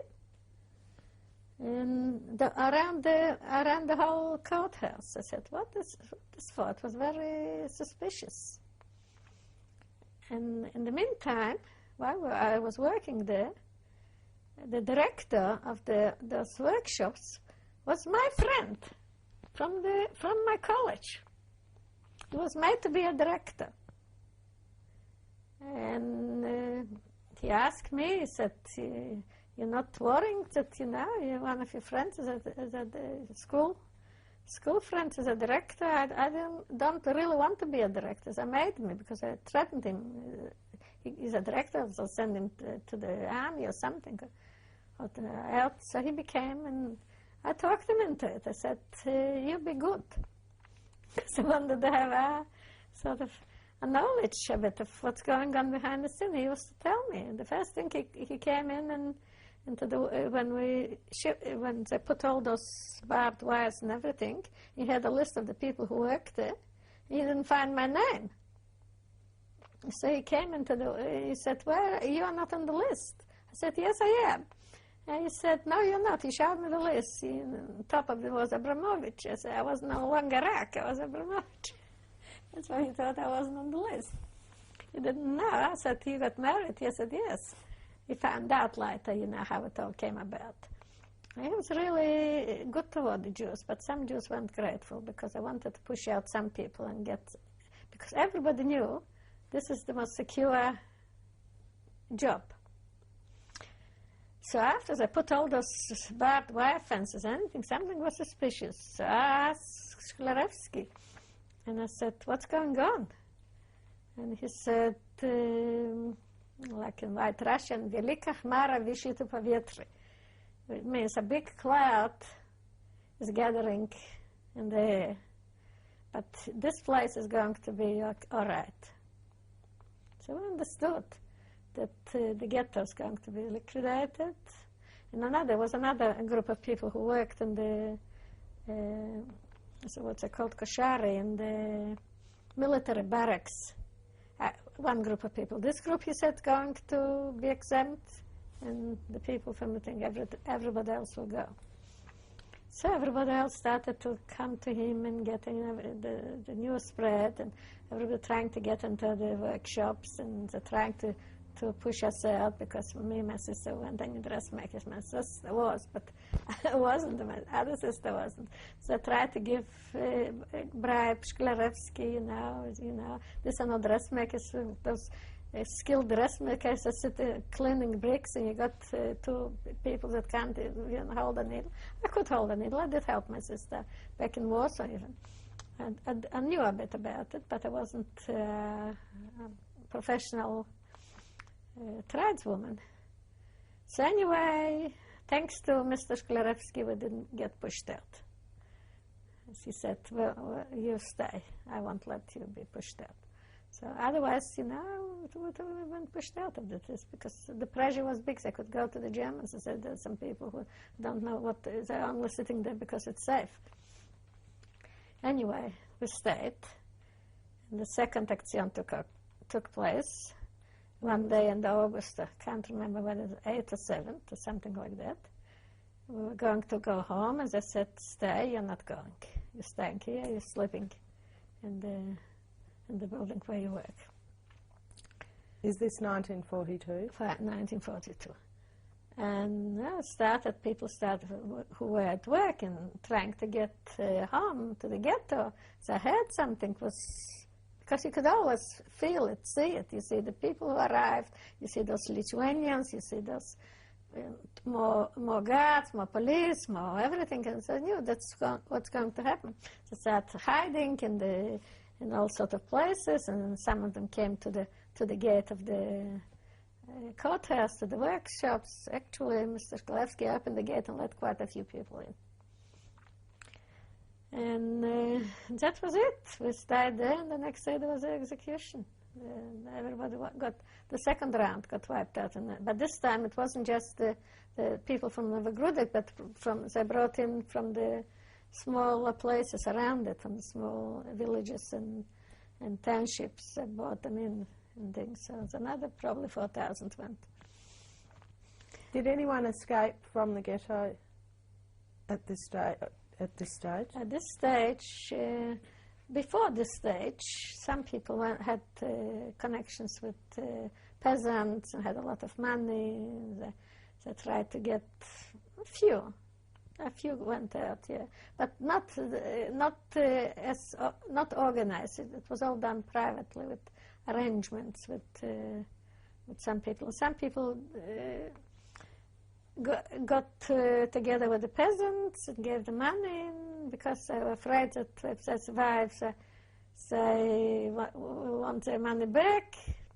It didn't work sometimes. It was the last thing to do, to give the peasants money for keeping them safe.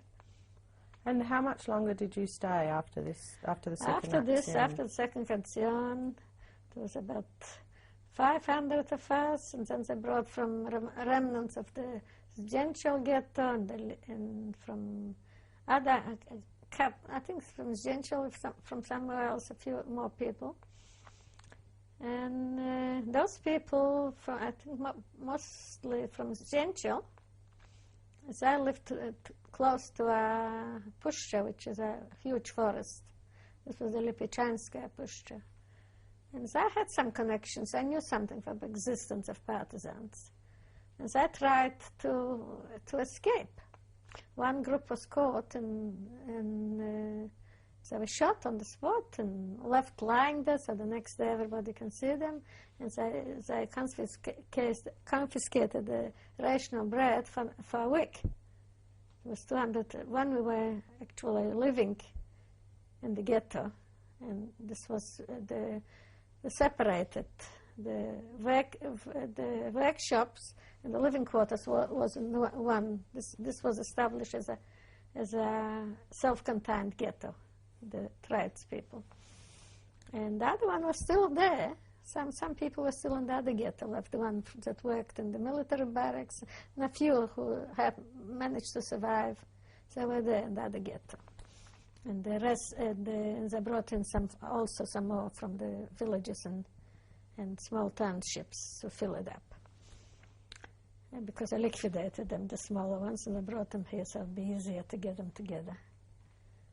And we saw that people escaped from the other ghettos. People started escaping through because the other people were going out to work. So they didn't work on it. So they made contacts while on their way to work, or sometimes if they were caught, they were shot on the spot. It doesn't matter, but they tried. But in this ghetto, and but then it was called the Zal, the Zallag. It means a works camp. Zwangsarbeiterlager, Zal, they called it in German. And we saw those people from Zdzięciol trying to escape, and some of them succeeded. They said there is a whole lot of people there in the puszcza, but it wasn't our side, it was the other side of the puszcza. We didn't go to this puszcza. And so the idea went into our heads, we have to try to escape because there's not many of us left, and we'll be the next victims, next on the list. No, not many more to choose from. So I started asking my husband, I said, let's see how we can do it. In the meantime,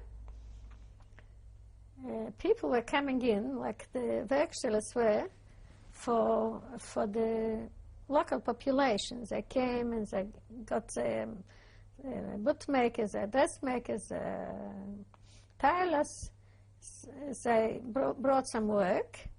And they paid, and the German government was making money. We only got 250 grams bread and a ladle full of tin soup.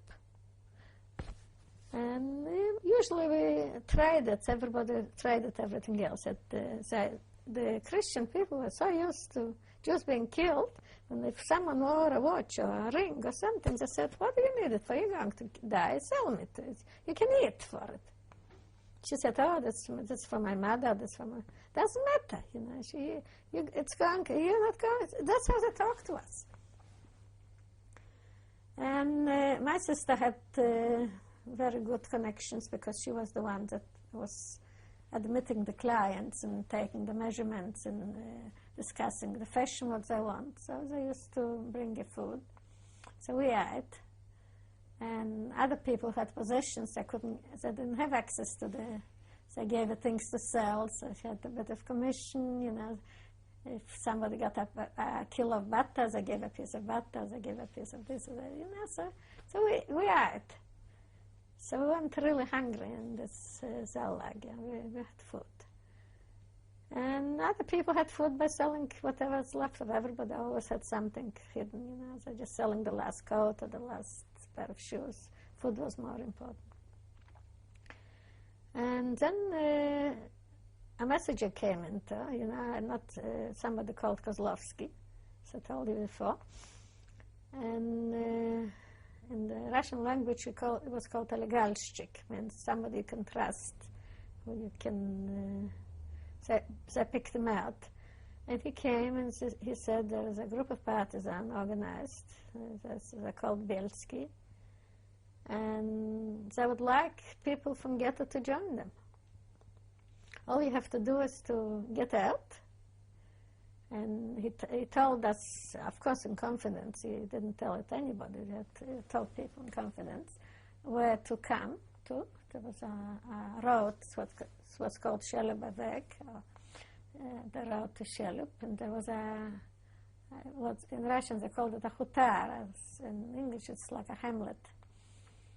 And he lives there. That's I think the 16th kilometer, the 13th, I can't remember what the 13th, the 16th kilometer on the way.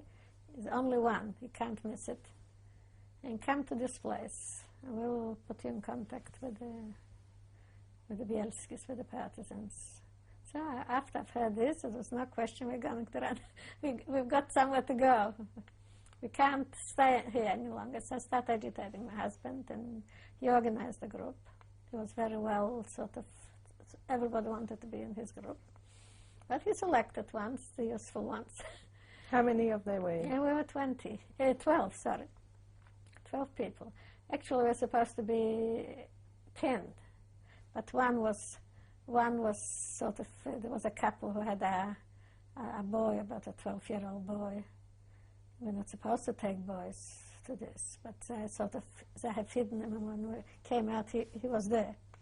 And another lady decided very wisely, she said, once I go, I'll go with them, I don't care whether I'm in the group or not. And she came. And were your sisters with you? And my husband says he can't take 3 women. He said, we'll go and we'll have a look what's going on, and we'll come back, we'll come back and get you. Because that was the way it was working. One went out and then came back, and he took the. Sometimes it wasn't successful. Sometimes it was successful. At this stage, so he said, "We'll send for you. We'll come for you." My husband promised them that we'll come and take them back. And we organized this group. Very good, very well organized, very useful people. One of them was a locksmith, and when he built the gates, he was very clever, and he made a spare key to the gate. And so we had one good key. 2 of them were builders, which was good for.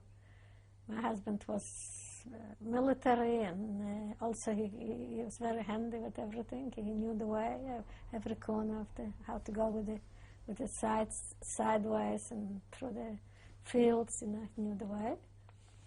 And then there was another couple. There were how many women? Supposed to be originally 3 women and 7 men. It finished up with 4 women and 7 men and 1 boy. So that's how it finished with 12. 2 boys, actually. This other one had a son, but he didn't have a wife. And we had to organize it very accurately. The whole escape had to take place in 5 minutes. So we had to be very ready, because 5 minutes, it was light autumn, like November, and very dark. and we had to go before the snow really settles in, not to leave footprints. And we went. We decided that the two groups, divided in two groups. One group will go through the gate, which this man will open, and the other, because 12 people or 10 people at the same time, it's too much, can be easily noticed, and the other ones will go. They already had something worked out bit by bit every day. One spot in the wires where you can go through with some help from trusted friends. They helped you. They picked it up, the wires, and we worked on it every day a little bit, sort of knew at which point you can cross. And another one was to distract the guards. And another very important was that it was at 5 o'clock every night. The guards changed every evening. The guards changed. By the time they went in and the other ones came back, there was a little distraction, and they didn't just come and take over, but they went to this little room where they went away, and when they came in, the other one went out.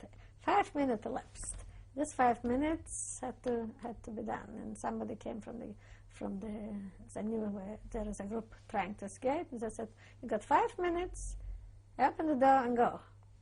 So I opened the door, I went through the gate. My husband was already escaped through the wires. He was already there. The wires went fast because that could take longer. And we went through the gates, the women and the children, and the more able ones went through the wires. And about a quarter kilometer or something, 200 meters, was a little forest. We all meet there. We all came there, we all met there. Everything went smoothly. We ended up in this little, and then we started on our way to the Mr. Kozlovsky, to the hamlet, which connected us with the partisan. So we arrived safely, very tiring and very frightened. We sort of every sound we thought they're after us, It was a very quiet night, and there was nobody in the roads. And bit by bit we arrived. We were very tired and very hungry and very cold. And we got some food, and we got some very nice reception. He said, "You're right, you arrived to the right place." He made us room in those peasants' houses that have those big ovens. You sleep on them. So we went to sleep on the oven, where it was warm.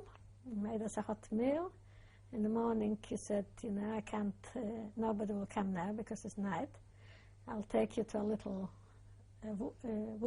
wooded place where you can sit all day till it gets dark, because at daytime Germans can come, and at nights I don't go, but in daytime they often are on the roads." So he put us in this little forest, and we waited all day, and then in the evening when it got dark, as he promised, he came and took us to his house, and not long afterwards came the Bielskis. And who were the Bielskis? The 3 brothers came in. All of a sudden, I hear a noise. And horses are here, big horses. And three huge men, dressed in like military in black, with submachine guns, short machine guns. They used to call it PPS, or PPSH in Russian. And I said, and he just opened my eyes. I said, "Who's that?" So I thought they're going. They come to collect us or something, to kill us or something. I said, "That's the Bielski brothers. Here they are. They came to fetch you to the partisans." And it's just absolutely unbelievable, from being this in one night and one day, from being this little suffering, this little obedient, this little despised person. All of a sudden, I'm in the presence of Jews with arms. It's just absolutely in one day. It was this most incredible feeling. And as I said, as I went to the to him, to Mr. Kozlovsky, and they said, look, I'll tell you where to take them to, even to them, to him. So they didn't tell them the right location of the base. Not like it's written in the books that he took them to the base, Kozlovsky. He did not take anybody to the base. So they trusted him, but just in case he gets caught, you know, he can tell where it was. He didn't. He didn't take us to the base, Kozlovsky. He took us to a certain spot. He said, you spend the night here, and in the morning they'll come and they'll pick you up. So I know where you are, the Bielskis. So try and make a fire, warm yourself up, otherwise you'll freeze to death. It was very hard to make a fire, but eventually we succeeded. My husband took off a sock and he burned the sock. The matches got wet, you know, and the wood was wet, but somehow they managed. A very resourceful man. Good to be in company of strong, resourceful men in the jungle. And they made a fire. We warmed ourselves. We spent the night there. Nobody slept, of course. And first thing in the morning, as I said, they came and said, come, let's go to the base. Who came to get you? Some of the Bielskis, yeah. I can't remember who it was, but the Bielskis, or somebody, some partisans, I don't know. And they came, and it turned out they were about 10 meters from the base. Not long, not far. Just around. Went through some bushes, and all of a sudden we came into camp. Incredible. Everybody's sitting by a fire. Everybody's is busy doing something. It was this incredible feeling. All of a sudden I've changed from a prisoner to a free person. You long so much for freedom when you're jailed. I remember just going out for water was, for me, just sitting down near this little river where we took out the water from, you know, and I said, oh, and I saw the nature and the sky and everything, and the birds and everything. I said, gee, it's nice to be free, even for 15 minutes. And it was such a horrible feeling to go back to the ghetto. But, you know, and all of a sudden I'm free, you know. It's just this unbelievable feeling. And other sort of Jews, not the one in the prisons. How many people were there about? I couldn't count them, but it was quite a big base, but not, they weren't all on the base. Somewhere there was a big spread, you know. Someone went on missions, some went, I couldn't really count, but afterwards I counted about when we came into the winter base. I'll tell you about it later. Not long afterwards we went to a winter base. This was just temporary bases. We didn't stay long in one place. We just wandered around because they weren't safe because they're small forests. And but sort of, I couldn't count them now. But later on, I thought I think 150 or something like that. 100. But the amount, there were 4 Zimlankis, about 13 and some people were not sitting. They were sort of doing other things. And did you met the Bielski brothers? Of course, right. I met them when they came to meet us at this place, at this hamlet, at this Christian's place, Mr. Kozlovsky's place. And he told us, you got to pay him a little bit of money because for all his expenses, he goes to town, he fetches this, he fetches that, you know, and he risks his life, so everybody, gratitude money, you know. And so we were prepared for this, you know, and then, you know, we just, that was the Bielski brothers. You know. Was there a leader? Yeah, he introduced himself. You could recognize the leader right away. How? I don't know, it's just something about this man, he was a leader. What was his name? It was Tevye Bielski. We called him Tevye, he calls himself Tuvia. Maybe the Hebrew. We called him Tevye, like the one from the fiddle on the roof. Tevye. Can you spell that? Like Tuvia, but instead of a U, we wrote an E. We called him Tevye, but he changed his name later to Tuvia. So. And what in Atrat, we called him Stevye, or the commandeer. What did he look like? They looked terrific. They looked incredible. The whole Bielski brothers, everybody looked terrific. Everybody was sort of, so it was a different, you went into a different, absolutely different atmosphere. It's just incredible. And one day, because we were already, how many times, how many years? 2 years, I think, we spent before we escaped under the Germans.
An interview with Mrs. Fela Abramowicz. Can you describe your living conditions and your life in the forest? Yes. Well, at first we just had big fires. We all sat around them. And we washed in the forest, you know, with a bit of cold water, snow, whatever was available. And we slept in our clothes. We didn't undress. We went to the toilet in the bushes. There was no paper. So I had to use leaves. And we had food.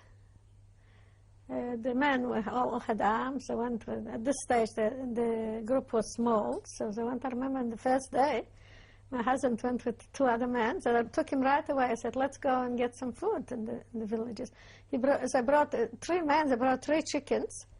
And I boiled them up. I said, I had nothing to make chicken soup with. You know, I haven't got vegetables. I had a bit of salt. I haven't got anything on a few potatoes. I cooked the 3 chicken, put in a bucket with water and held it over the fire. And cooked and put a few potatoes. The most delicious chicken soup you've ever had. Hot. And then I ate the chicken. And I said, what, we're eating chicken and chicken soup in the forest? So food was good. We didn't have any fruit or vegetables or eggs or milk, anything like this, or butter, but lots of meat, because this was the easiest thing to get, and fat and bread. We had enough food. At this stage, we had enough food. We weren't short of food. So the men used to go out to the villages and get some food. And we're sitting for a little while on this base. And then we had to go to another base. Do I name the bases or what the names of the places? Well, we went to a village called Chrapinova. I don't know how to, you find C-H, C-H-R-A-P-I-E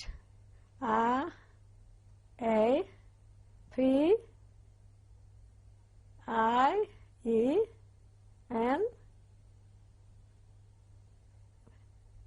I-E-W-O. I think it's Chrapinova.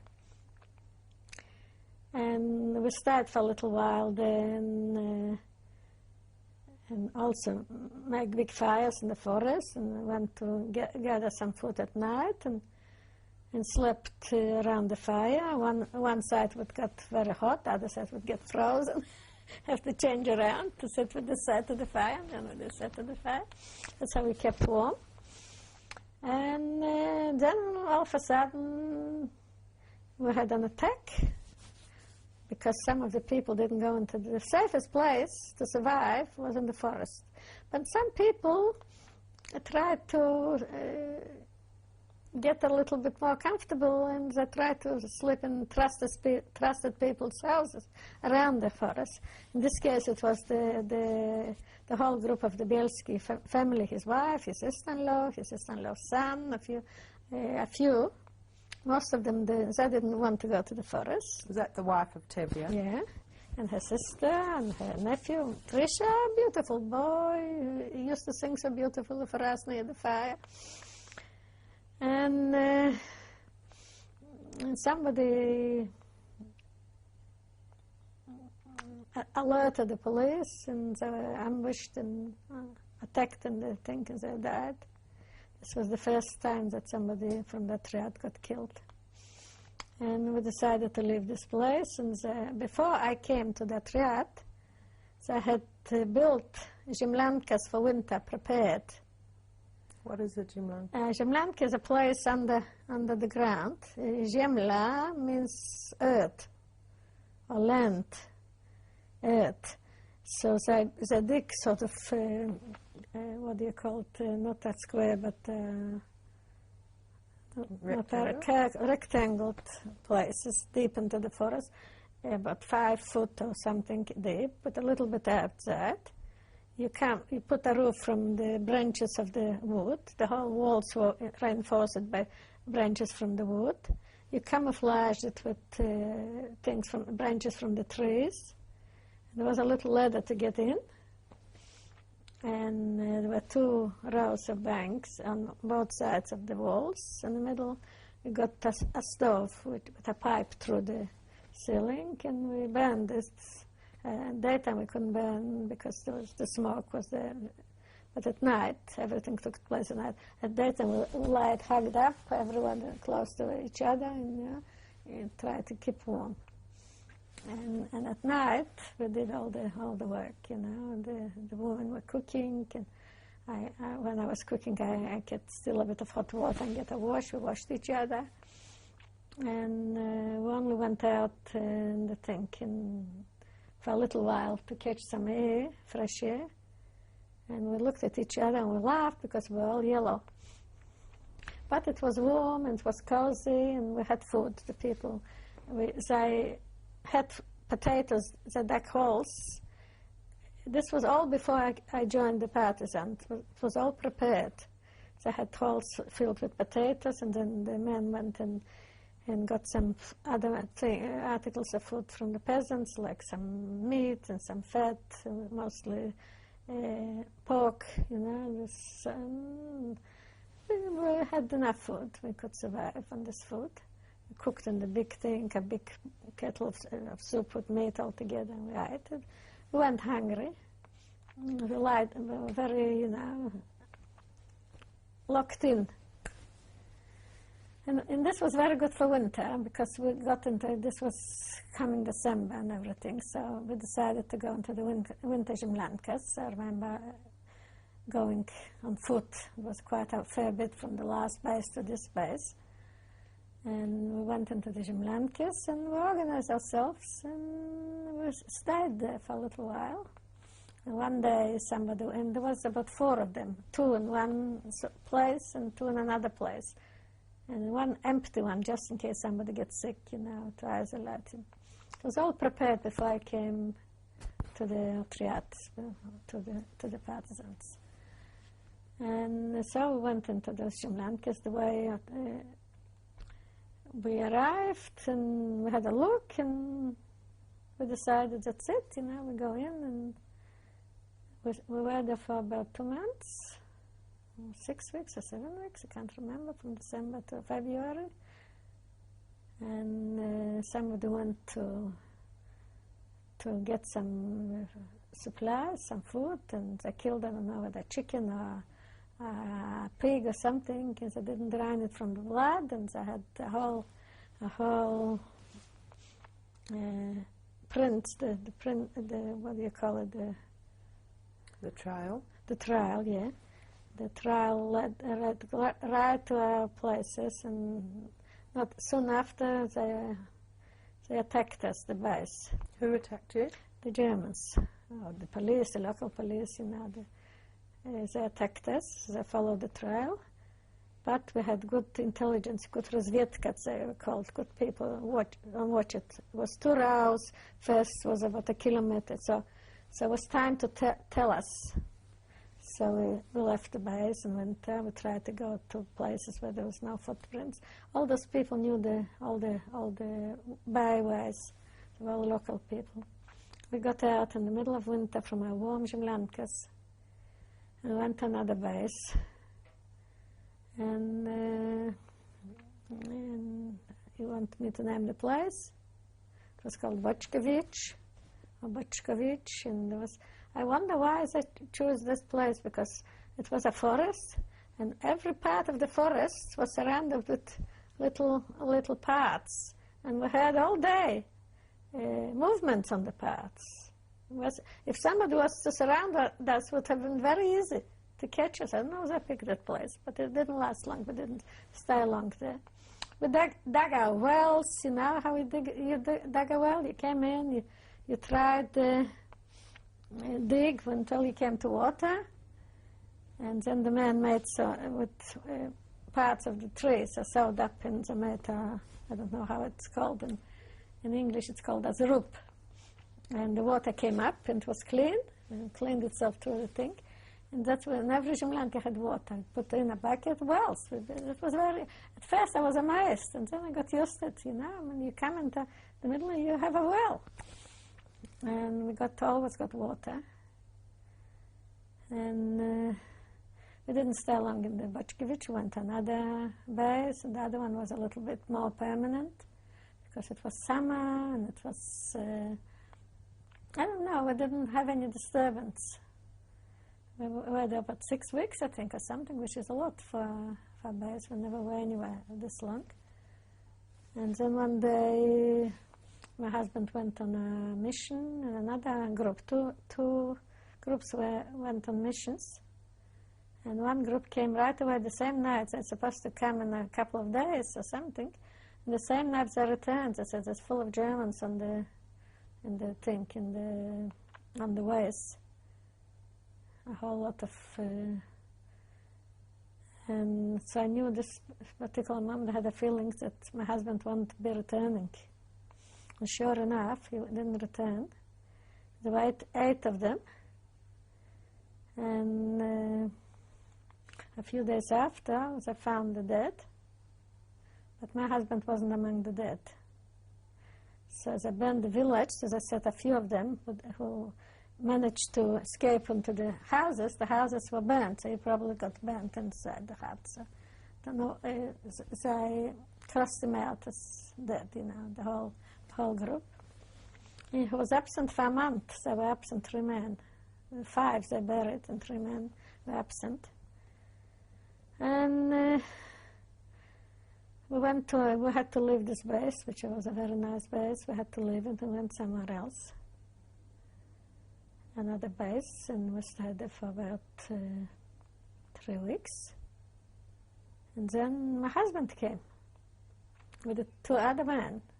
So I survived. It's a long story. I won't talk about it, but they couldn't reach the Triad because it was the place where it was thing with Germans. And so they joined another Russian Triad for the time being, and they couldn't send any messages because everything was in disarray. It was teeming with Germans everywhere. And so when things were quieting down, they arrived, and the day before I knew that they were alive. They sent a message. And they came, and I had my husband back again. And then after how much? A week? Not quite a week, or maybe a few days. Our base was attacked again. When was this? What month? Yeah, this was in, I said this was May, June, July, probably June or July, something like this. It was warm, it was summer. We slept in a little tent made of a couple of peasant rags. In 1943? Yeah, this was 1933. It probably was in May he disappeared, my husband. This was in May, so in June he came, so that's probably end of June. Something like this, at the beginning of July, I don't know exactly. We got attacked again, very early in the morning. And we all got up. We all slept, of course, in our clothes. Nobody ever took care of us. With the arms beside, I didn't have any arms, but my husband had. The other couple who slept in the same hut, so her husband has. There were 2 couples in the same hut. So the commander, like Mr. Bielski, took us all out in one spot, said, we're being attacked. And we've got to divide our group in two parts, one part for with the arms and one part without arms, because just in case we have to fight them off, we will protect the women and the people, the unarmed people. And they didn't attack, but we were running away. We didn't directly got attacked. I didn't have to fight, but I separated from my husband again. I didn't see him again for 2 weeks. But by this time, and sort of everybody ran away. We didn't want to run one group. Everybody went. I ended up with the group where the other Bielski brother was, Zush, with his group. And, you know, everybody sort of divided in groups, and we kept running for our lives. And the bullets were over our heads, and we heard the voices, the German voices, and everything. And so my husband ended up with one group, because he was, and I ended up with that group. But soon after, you know, we found out that I'm safe, and I found out that he's safe. So it was okay. One day I knew that he was safe, and he knew that I was safe, so we both were unharmed. And at one stage I was stuck in the mud. I was running away, I had something in my hand, and I had some boots. My husband was I was very lucky. My husband managed from old boots or something to make order for me from a shoemaker who was there, tradesman. He made a pair of boots for me, and he got me some jot pairs, and I was very well, elegantly dressed for a partisan. He was very resourceful. And there was this other lady, she was a doctor, Tamara Ziskin, and we were sort of together in the same group. And she wore boots. She was a big, tall woman. I was a small woman, you know, small. And at one stage, we were in one spot, the edge of a forest, and there was the other bit of forest where everybody already ran out, and we were behind. And there was the little swamp between us. We had to cut this to get to the other. There was no other way. We were exposed. And we kept waiting and waiting till, you know, till we made our decision to go into the swamp. And then we heard the people behind, the Germans behind us. They started, we heard the voices. We heard the bullets over our heads. So we said, we'll take it, we'll cut it. So we went into this little swamp, and I couldn't, our feet got stuck, the boots got stuck, we had to run. So the first thing I threw away what I had in my hand. I never was holding on to my possessions. Always life came first, you know. Possessions came later. So I threw away my possession. I couldn't get the boots out. And she couldn't get the boots out. So I gave each other the hands. I pulled her out, and she pulled me out first, because she was stronger, bigger. And the pair of boots were stuck in the mud. And when we ran, eventually we ran to the edge of the forest, so we could see we fell on the ground, and we could see actually the bullets going into the tree trunks just above our head. We just made it. But sometimes a pair of boots, you know, they had this advantage, because they got stuck and we couldn't pull our feet out, because it's hard to pull out feet out of boots. But, you know, being two together, we helped each other, and we got it, you know. So this was this, and then we went to another base, and where I met my husband. We came all together, the whole group, the whole Bielski triad came together. We decided. How many people were there at this stage, about? At this stage, I would say that we had a lot from Lida, we had from Dvorets, we had maybe 500 or something like this, so 600, I don't know. Because at this time there were a lot of people escaping. All the ghettos were being liquidated and people escaping. They came from the Lipichanska, a lot came from Lida. Yeah, I'm sitting. And did you all move together? No, yes, we moved more or less together. You couldn't get such a big group together. I was always marveling, how could you not get away with it? You know, we just walked a day at night and slept hidden a day in the wind. There was no food, because at daylight you couldn't go to the villages and get some food. At night time we were busy walking. There was almost no food. You know, I remember once taking in, without knowing it, I was already pregnant. And when they asked the women and children for the food, sick, and only sick women and children could get some. There's very little food. I didn't have the courage to go because I was sick and I was pregnant. So I was wearing a little jacket. So I put my hands in the pocket and overturned the pocket and looked for some crumbs. Maybe something got into the pocket and tried it. I was so hungry. How many women were with the Bielski partisans? Oh, a lot of women. At first, not so many, but later on when they start escaping, I would say, I couldn't really estimate. Less than half, I would say. Like of the 1,200 that eventually came out, I'll say 700 and 500 women and children, so something like that. So you're saying you were pregnant. How did you manage being pregnant? Yeah, how I managed. So, but this time when we came, well, that I wasn't yet sure, because I went to a doctor and I told him that I'm different. I haven't got my period, and I haven't. And when I go to the toilet, we ate a lot of worms. I come out in worms. I had a lot of worms because we didn't eat a proper diet. So he said, he touched my breast, examined me a little bit, and he said, you know, during the war, he wasn't a proper doctor, I won't name, and he said, during the war, a lot of women, half of the women in the Zemlyanka didn't have their periods because emotional.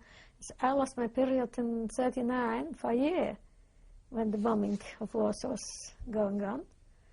For a year I didn't have any period. I wasn't worrying.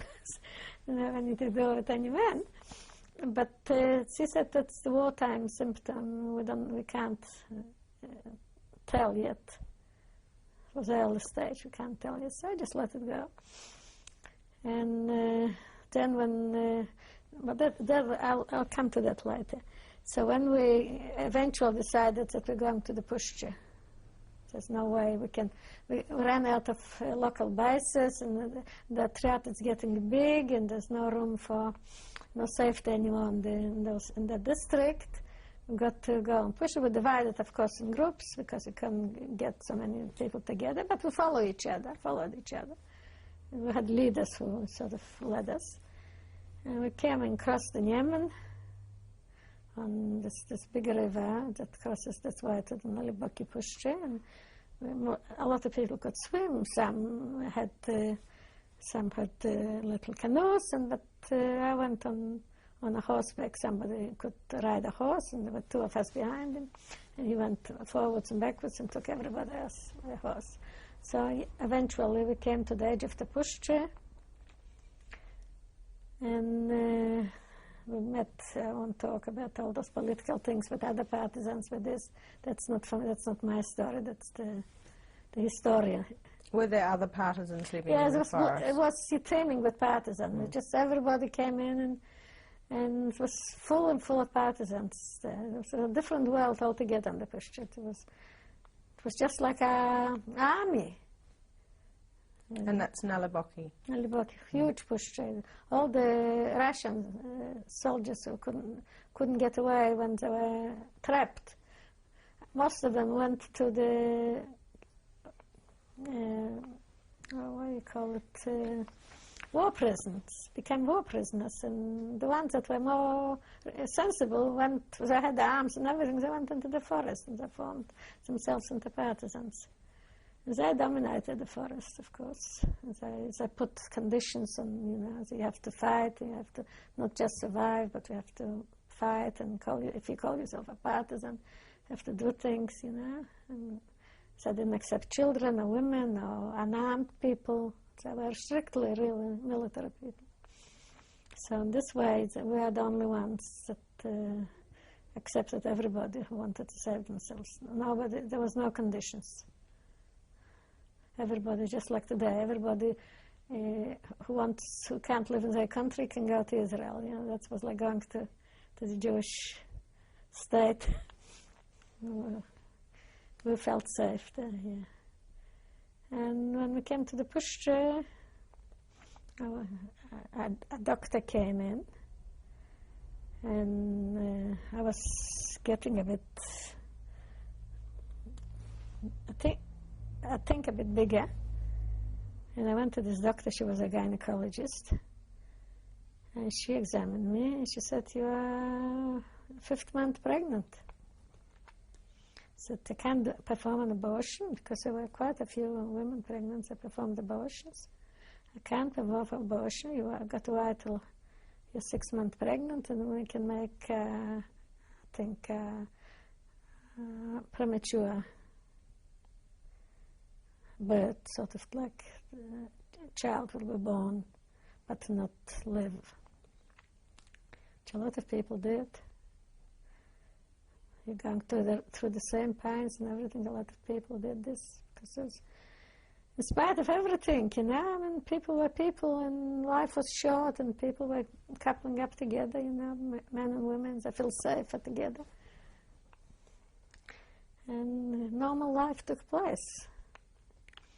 So anyway, she said, "Well, we have to wait another month or 1.5 months when the time comes, and I'll perform this abortion on you." So that was it. And then came the big hunt. Shortly afterwards came the big hunt. When was that? This was probably started in August or something like that. No, in July. After we came to the push. The big hunt. And can you describe I went through, this was the most terrible thing that could happen. You know, we were besieged. Real 3 division settings I had. A big real power because there was 43. They were already losing in Stalingrad and they were already losing the war. But the partisans did such a damage to the German army because they hijacked the food and they pulled out the trains, the rail trains, and they ambushed. Whatever they could do. It was a whole army. It was called the back of the army. We were called the till, the back. That they had to do something about it. So they had 3 divisions with everything, the most sophisticated arms and everything, airplanes and tanks and everything, and they just actually went into the forest after the partisans. You know, it was very dangerous, and we didn't know what to do in such a big place. And we had, of course, among us, there were people that came from the Naliboki. One particular man who was working as a wood. He was choosing wood for timber, for the furniture. There was a big trade there. They built a canal in which way, because there was no trains. Before the war, that was a very big timber industry there. So one of them worked, and another one also knew the area very good. And we found that they came and they were leading us into a spot, but in a valley, on a little hill, not in a valley, on a hill, where we might be safe for a little while because I don't think that the Germans will go through the swamp. So about how many, 3 or 4 days, we had to go through the swamp. Imagine me, 6 months pregnant, my 7th month, up to there in the swamp. We couldn't move, we couldn't go, we didn't have any food, we didn't have any water. And every step was something, you know, you have to pull out everything you had.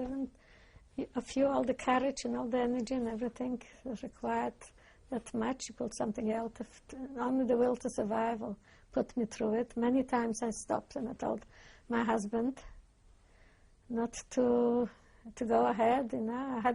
But then I had my 2 sisters with me, and this is another story.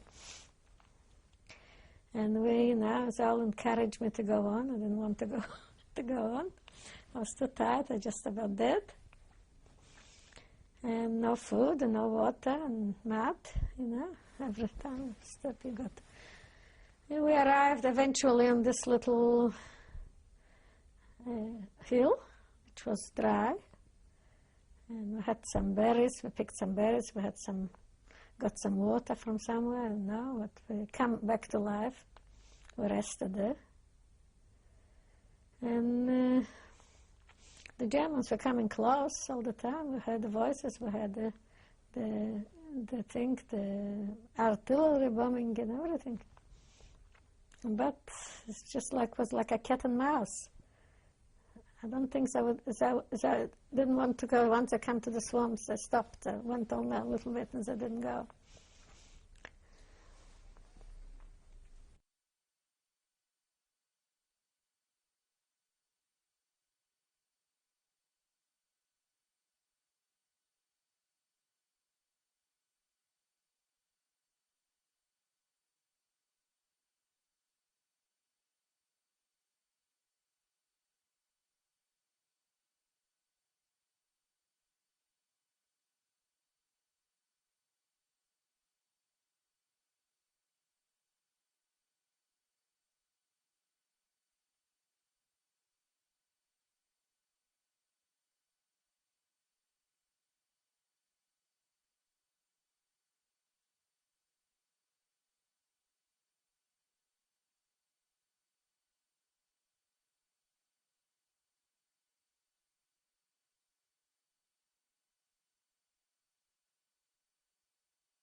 With Mrs. Fela Abramowicz. What happened after the big hunt? Well, even before it ended, everybody, there were a lot of casualties, and there was hunger, and there was everything. Nobody knew where to go, what to do. So the commander, Tave Bielski, we had a meeting, sort of a whole assembly. It's called not a meeting, sort of, and he told us it would be safer to divide. It was a big triad then, to divide it in groups and go back to the old district, to the, as I called it, the rayon, means the territory where we used to be before, and in smaller groups, because this is such a big group can't exist and being chased. We got a better chance if we divided into groups. So that's what happened. So divided into groups. And then there was one group that decided to stay in the forests. So I made a request, about 50 people. They want to stay in the forest because I know the forests are all from this Nalibokis, they have all the guides and they all had arms.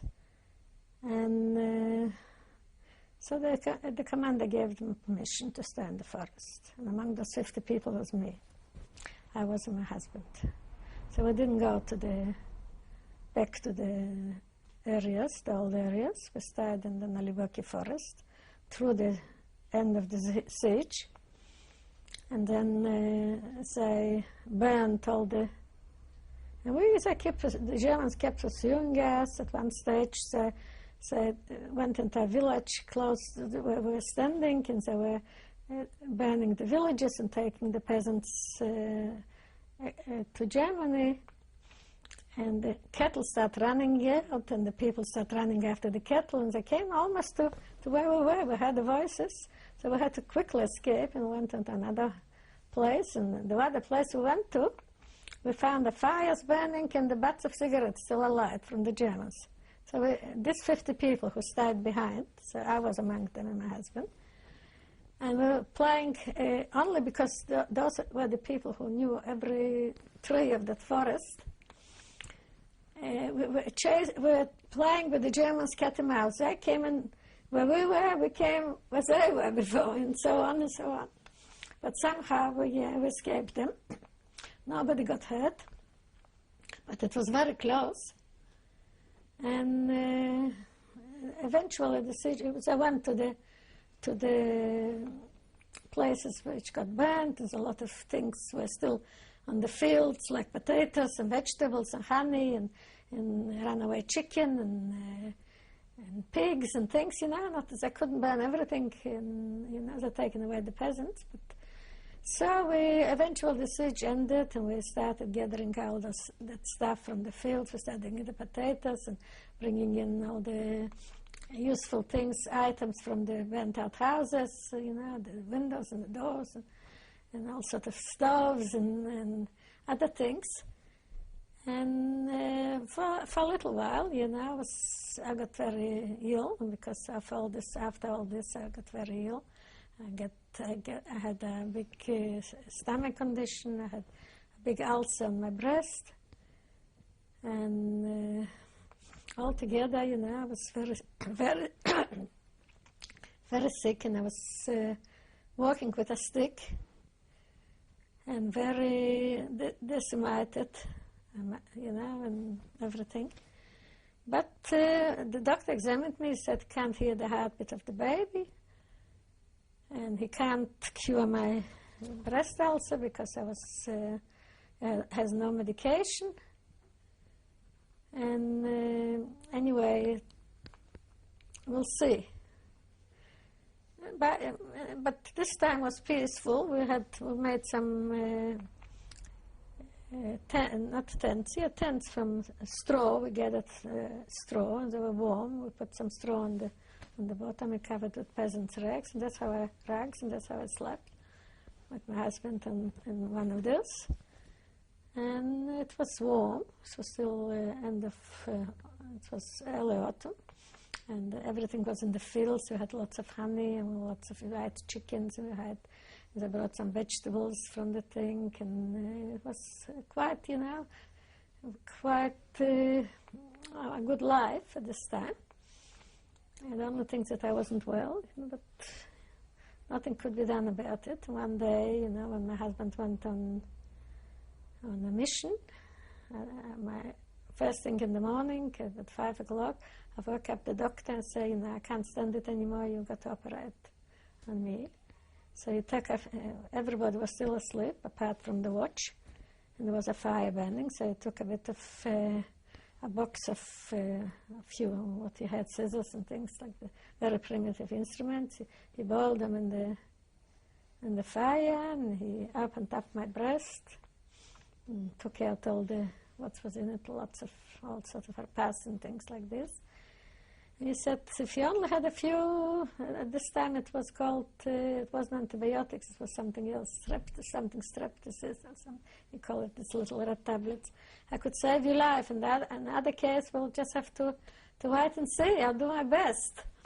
So he just kept putting these huge pieces of gauze. And he had this purple liquid. He had something crystals to sort of kind of antiseptic, and he put them in, and every day he pulled them out with a thing, and the milk kept coming because I was pregnant, 7 months pregnant, my 8th month, and the pus kept coming, and the milk kept coming and changing the pus because it was infected. So all this took place, and I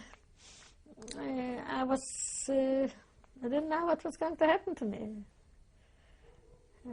But otherwise, it was peace and quiet for the time being. We ate well, and there was warm weather, and we could wash ourselves and clean and everything. So this was the only problem I had. And then it kept, it kept going and going and going, and the wound grew smaller and smaller and smaller, and the thing around it kept getting harder and harder and harder. So I wasn't expecting to survive it. But one day it sort of all disappeared, and the doctor said, you're very lucky because this wasn't medicine and this wasn't reason, this was just luck. I had a very strong immune system. I was young, and nature was very strong under those conditions. I was covered with scabs, and we found everybody used to carry something like the sulfur ointment. This was like this was just as important as water, because if you didn't have this, your whole body got. And then just before I went into labor, I had an attack of shingles. So I was very, very sick woman, and I expected a very difficult birth. I was very young and very small and very everything. And the doctor was looking after me very well, though. And then the triad came back from the rayons, from the districts, and we came one more bigger triad again. And my husband was assigned to look after the not to go on missions because I was pregnant, and he already once was reported killed, you know. So he said he had arms, so everybody who had arms. And my husband said, I don't want to. I want to be in the armed forces, not in the thing, not in the. So he said, you stay here where you are, or else. So he stayed and became in charge of all the supplies that came in, the big and first it was a temporary base. And while this base was going on, they were building a permanent base. With Jamlankas proper, you know, everything. Here was tents and everything, but proper Jamlankas and everything. And my husband wasn't going away. He was close to me. And because I was sick and everything else. So one day I decided, this was in November, I thought that's my time. I didn't even know the date when I'm expected to have my baby. It's just roughly estimated. And so I told me to go, I went to my husband and I said, I think I'm starting to, I had symptoms that I didn't have any experience, and I've had a baby before. I went to the doctor. He said, you better go to the permanent base. It's not yet, all Jamlankas are not yet built, but you find the best you want and stay there, you know, and the doctor will look after you.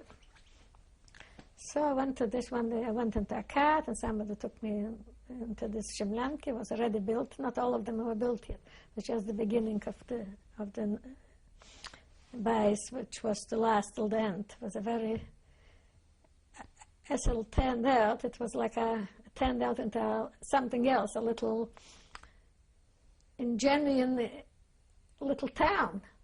What was in 8 months, what was built there, what was going on, was just indescribable, unbelievable. Anyway, I went to this Jamlanka. There was not a door yet. It was just a rough sort of town. There was no. So I put in a stove because of me, you know, and I tried to find a door because of me. And I went to the other side of where the straw was, and brought my own straw and put it on the sort of the bank, which was from one end of the land to the other. Everybody slept next to each other. There was no divisions. And I made myself a bed of straw, talking about Jesus, and a peasant's rag, and that was my bed for having my baby. No curtains, no doors, no windows, in cold Jamlanka in winter. And I was covered in shingles on top of it. So anyway, my husband stayed still on the other base because he had to look after the provisions. And it took a few days. The baby didn't come before, I think about half a week I was there, and didn't get my real labor pains then. Then all of a sudden I got my labor pains. And was sent to the doctor, and the doctor wasn't there. The doctor was called out on an emergency. Somebody got wounded, and the Russian partisans. All the time he was looking after me. When it came to the real thing, he wasn't there. So they sent somebody on a horse to fetch him. And this was starting during the night. He didn't come. And I was having terrific pain right through the night, labor pains.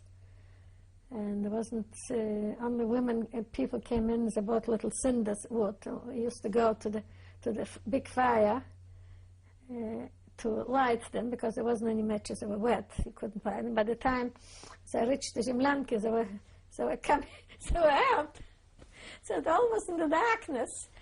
And I had terrific pains, and nobody could help me, and I was feeling so hard. My husband wasn't with me, my doctor wasn't with me. And I thought I was going to die. I didn't care this particular time. I didn't really want to bring a baby in this world anyway. It just happened. I couldn't help it. The circumstance, the nature, the fate. Every time something was going to happen, something else happened, you know. I told my daughter, you're determined to come into this world. You've never seen such a resilient little baby that wanted to come out into this world.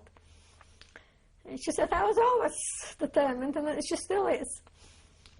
And so I was lying in my pain. The doctor's wife came. She knew something about it. And there was another lady who said she was a nurse, but she wasn't a nurse. She pretended to be one. They were talking among themselves. They couldn't do anything for me. And this was already, the night was out, and the doctor didn't come yet. Then it was getting worse and worse and worse, and the doctor didn't come yet. And I was beginning to really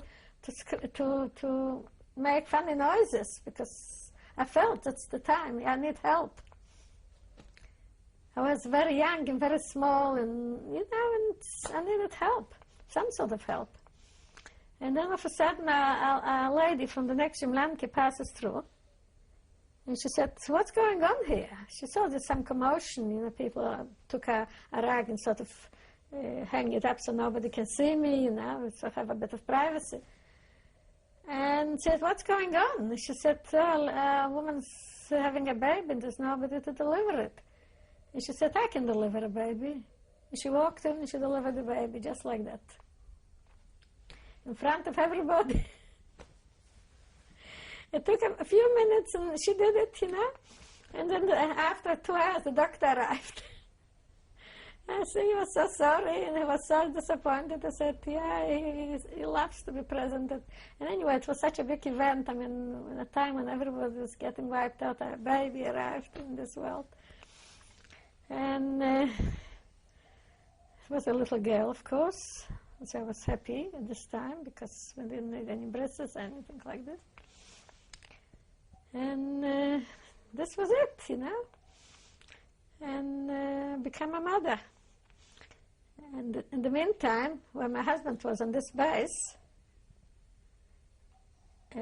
somebody, a aeroplane cruising on exploration, a German, noticed the fire in the kitchen. There was a big kettle, sort of, where food was being, for the whole trip, cooked. And he noticed it and started with his machine gun starting to shoot. And one bullet landed right in the kettle. So by this time, they decided, even if this base isn't finished yet, they're going to transfer everything else. So that's when my husband came. And everybody else. But this base wasn't far removed from this. So I heard the shooting. And everybody from the Sri Lankas ran away. They said to me, I was already tested. They said, leave the baby and go and save yourself. I said, no. I bought this. It was 1 day old, or 1.5 days old. And I said, no, I'm not leaving. If she goes, I go, This baby I brought in the world, I can't abandon it. She said, oh, it's only a baby. In those days, a baby didn't have a newborn baby. She'll die anyway. Can't bring a baby here, can't survive. She'll die anyway, just go and save yourself. And I said, no, I've already been tested. So there you are. I was just sitting on my bed. I was sick anyway, I couldn't get off the bed, but I suppose I could have run away. My feet were working. And I stayed, and nothing happened. They came back, and the same night everybody came back to this Jumlanke, to this base, and this became a permanent base. And then my husband was with me, and everybody else from the other base, and the temporary base was abandoned, and this became a permanent base. And it started to develop. You wouldn't believe what was going on. We only stayed 8 months in this base, like from the day like my daughter was born, like November, end of November, till July 44, 10th of July. How many months is this? 7, 8 months? It developed into a town, a shtetl. Had everything. You wouldn't believe that what was happening. We had tradesmen, we had builders, we had all sorts of people from all different businesses that knew about everything. So since I burnt out all the neighborhood villages around the Pushcha, because they didn't want the partisan to have any resources. So still there were a lot of things abandoned, like like ovens and stoves and doors and windows and frames of all kind of tools, things for utility sort of use. And the tradesmen, the first things I built was a bakery. And you should have seen there was a special man who could build such an oven, with the help, of course, of everybody. We had raw materials from the burnt-out houses around all the villages. So we used to go and collect all those things. And the first came a bakery. Then first we finished off all the zemljankes. And then came the bakery, we needed bread. And then came of course, the warehouse where all the provisions were kept, where my husband was in charge. And then came of course, the doctor's offices. And then came sausage factory. We had real tradesmen. You should have seen the hams and the bacons and the salamis, and some of it was kosher because we had the kosher butchers there in kosher shlo. And we had a mill, which we took it from somewhere, from abandoned flour mill. We had a tannery, made leather. We had a workshop where all the trades, from arms repairer to bootmakers to leather workers to farriers to whatever, what trade you want, watchmakers, everything. I don't know, but I had watches. And then we had the tilers, everything. And then we had, what else did we have up there? We had the sausage factory. We had a Turkish bath. There was a bathhouse in one of the villages. I removed it bit by bit and I installed it in the forest. You can go and have a Turkish bath and you can put your clothes. It was special in a sort of, we called it this camera, a room, a spot with disinfected our clothes because we're all lice-ridden, you know. There's no escape from this. So when we went to the bath, everybody can go anytime they wanted. You put your clothes and you came out clean. They came out clean. And what else did we have? We had a hospital eventually. We had, what else was there? A lot of things, yeah. Like everything like in a tent, all in 8 months. And then we started building sort of custom-made zemljankas. Like I was first in a zemljanka with 30 people, with my baby, with my husband, and my husband worked at the other side where the bakery was and the sausage factory was and the kettle. We had cows, we were milking cows. And there was a special person we called Tevye the Melchiker, like in Tevye the milkman from the fiddle on the roof. And he was milking the cows and looking after them. There were horses. So what else? There was a school. And children, you know, there was one lady, she took the children, primitive, but she taught them songs, she taught them the alphabet, you know, because there was a lot of small children. And we put out concerts.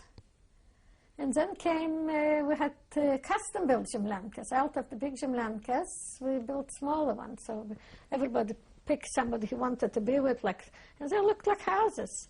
So because my husband was in the warehouse, and next to it was the bakery, and next to us was the sausage making and the cows. So they put us a zemljanka custom-made for me, my husband, and my baby. And then there was the one who was in charge of the bakery, and then there was the one who was in charge of the sausage making. 3 families. They built us a zemljanka. They built us a stove. I had hot water service there. They got a hold of a big kettle. They built it in. And something even with a thing where you could bake. While the stove was burning, the water was sitting, and I had hot water for my babies, for the baths and for the washing. I never put the nappies was from old torn up peasant sheets, but I never put anything on her that wasn't ironed. I had those irons with charcoal. You had to blow on it, you know.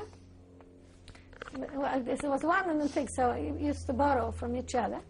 Never put on her something that wasn't ironed. She never had any mark on her skin, and thriving like I don't know what. Of course, I was breastfeeding all the time. And the only mark she has from a mosquito bites, and there was lots and lots of mosquitoes in the forest because there were swamps there. So that's how she grew very healthy, no problems whatsoever with babies, no vaccinations, and no formulas, and no proper clothes, and very very nicely, and that's how it was, How long did you stay there for? This base, which was a shtetl, and of course there was the headquarters of the whole thing, and there was an infectious disease hospital on the other base, and there was people. What we did, because we were a family, a triad, and so they didn't consider us as fighters, the Russians, and they put pressure on us to be more army-like than family-like. We put more accent on surviving and rescuing, and giving fugitives from the ghettos, from the bunkers, protection, more than to fight the Germans. What could we do against the Germans? But we did had so many fighters. We gave away 120 fighters who went to form the special group. We had to give concessions to the Russian partisans because they were fighting. They expected us to fight. We were under their command. So what we did instead was giving them providing them with sausages, with tribesmen, with bootmakers, with repair of the rifles and the arms, and baking for them bread. So every day, because we were in the Zemlyanki from all the trees. Took charge of the provisions, were in one Zemlyanki, so most of the transactions went in our Zemlyanki. They come from the other things. They ordered so many loaves of bread, so many kilos of sausage, so many of ham, and for the traders they paid with other things, So they brought like the grain. We made flour out of it. They brought they needed for their leather jackets, so we repaired their leather jackets or their fur coats, things like that. So we sort of, in this way, we helped them, and they helped us. So they tolerated us more because we were providing them with all those things. So that's where we stayed. I had enough to eat. Did you stay there until liberation? And yes, of course. This was the last, and this was the permanent base. And actually, things were getting around to trying to make another big siege, but it never came to it because the D-Day started, and the push from the east started, and from the west, and they were running. The Germans were running. So they weren't just retreating; they were running. When were you liberated? We were liberated in July, actually, as I said, the 9th, I say the 10th, or something like that. What year? Books say the 9th, some say 11, I said the 10th of July, 44. Before that, before the liberation, we still had a very sad event. Like the Germans were running, and they had maps. They had to run through the jungle, through the pushcha, and not far away was a canal. They had to get to the canal. They had to come through the things. They were running in this array. They were not retreating. They were just running. They had such a big push that they were completely bewildered.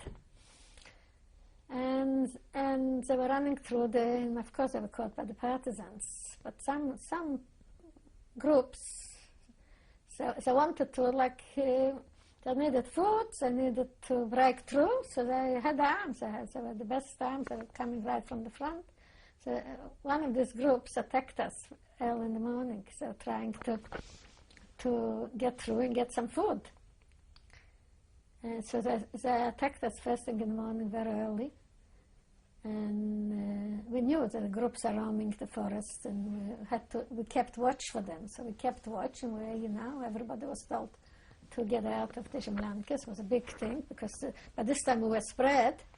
I was close to the swamp, so I took my baby And my husband was on the other side somewhere doing something, so I took my baby, and actually my baby got got in the swamp. Only her little head was out.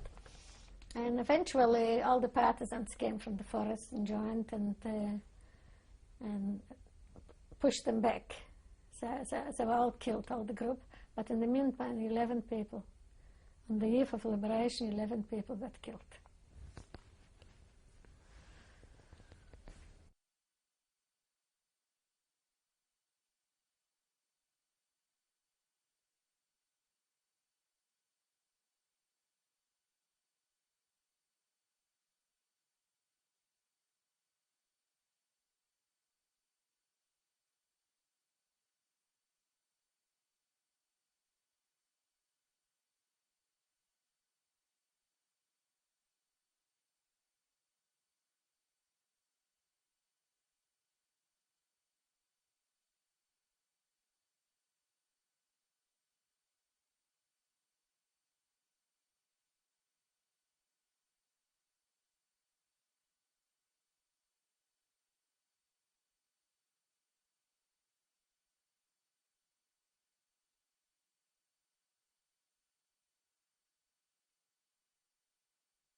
Interview with Mrs. Fela Abramowicz. So that's what happened, and on the eve of liberation, or in the morning, first thing in the morning, 11 people, we had still to lose some people. We lived through all those agonies and had to die. We buried them in the forest, and it was very sad. We were left with very much sadness. We left partisan. It was an incredible feeling. There were a few wagons, but most people were walking, a whole row of people walking who went through dead animals and people with their guts out, soldiers, and mostly German soldiers. I couldn't look at it, but it was sort of a good feeling to see them suffer a bit. And through all these things, before we came out, all walking, I think we walked a few days, walking towards Novogrudek.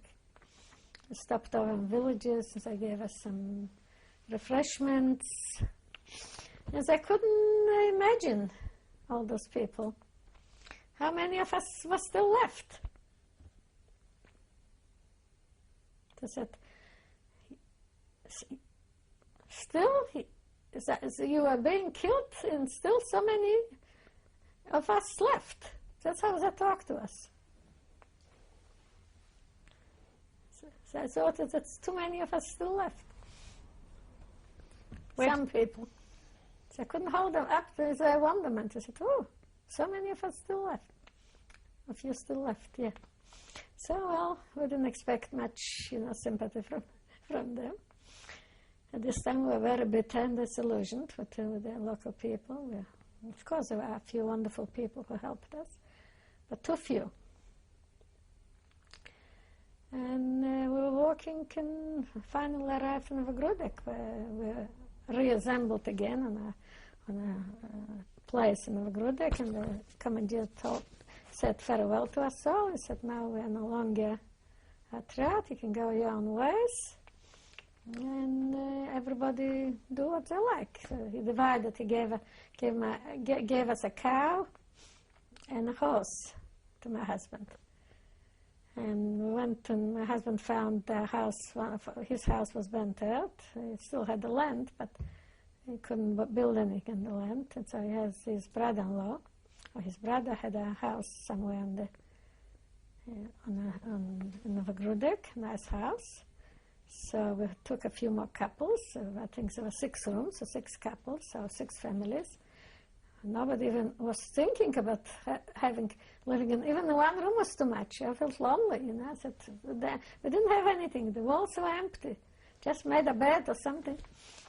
So we used to living in groups, not living by themselves.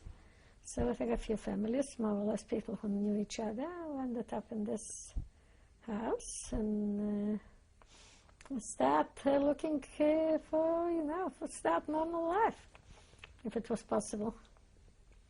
How long did you stay there for? So I wanted to take my husband to the army, but 2 days later, and we stalked it off somehow, and got him a job into the trade makers as a saddle maker, because I needed this for the war effort, so it gave him a little time respite from joining the army, but every time you have to think of something else, because they were running out of men. And we started Novogrudek till we found out that Novogrudek's going to, after they finalized the borders, that Novogrudek, this part of Poland, is not going to be Poland anymore. It's going to belong to White Russia, Belarus, to the Soviet Union. So since the Soviet Union was still in the year 44, allied with America and the West, so as I said, there was a Polish government already established in Poland, in a certain part of Poland, which was freed, like in Lublin. As I said, the Polish citizens who prefer to be Polish citizens rather than Soviet citizens have the right to repatriation. So we took this opportunity to go to Poland, which wasn't yet established, and there wasn't an army, and we can see what we can do. Because there we had to go to the army, and everything was finished. And everybody who went to the army didn't return, because I sent them right to the first front, first fire, and all the partisans who came out of the forests, who survived all the Holocaust and everything, and went to the army. They were all killed. One of our group was killed, who escaped with us, left a son. And a soil got killed. He went into the army. He got killed in a battle right after the liberation. One of the Bielski brothers. Well, things. So I tried to somehow, by our wits, we tried to get out of not going into the army. So we chose this loophole. I went to whatever the authority was established for this district, the high authority, and we said we're Polish citizens and we want to stay Polish citizens, so we want to be repatriated. So we did it, got accepted. The reason was, I couldn't say anything else, because I would then, break the promise to America and to the Allies. So they let us get out of Novogrudek. So when was it? Beginning of December. 1944. We set out on our journey to Poland. And after we did this, we were the first one to do it. A few more people followed. They found out from us, because we had some inside information. They found out from us, so a lot of people took this way out, and they all signed for repatriation. We assembled, I think, a wagon, a goods, what do you call it, a goods wagon, train. And we put inside a stove, and put a few beds or something, mattresses filled with straw to sleep. It was in the middle of a very severe winter, and we came out on our journey to Poland. It lasted about 3 weeks, in which we starved, we were nearly frozen. We took provision with us, but we couldn't cook anything. We ate dry stuff, and we were just longing for a bit of. And it was very cold. We didn't have any fuel. So one night, a couple of men went out, and they took a Fela telegraph pole and chopped it out. If they were caught, they would have been shot. But it had to be this or freeze. So we did this. We spent 3 weeks, and we didn't. On the way, we learned that Warsaw was liberated, and that the Germans were pushed to their own territories. So that was good news. And by this time, the capital of the part of Poland which was liberated was Lublin, so we were heading for Lublin. I had papers, everything.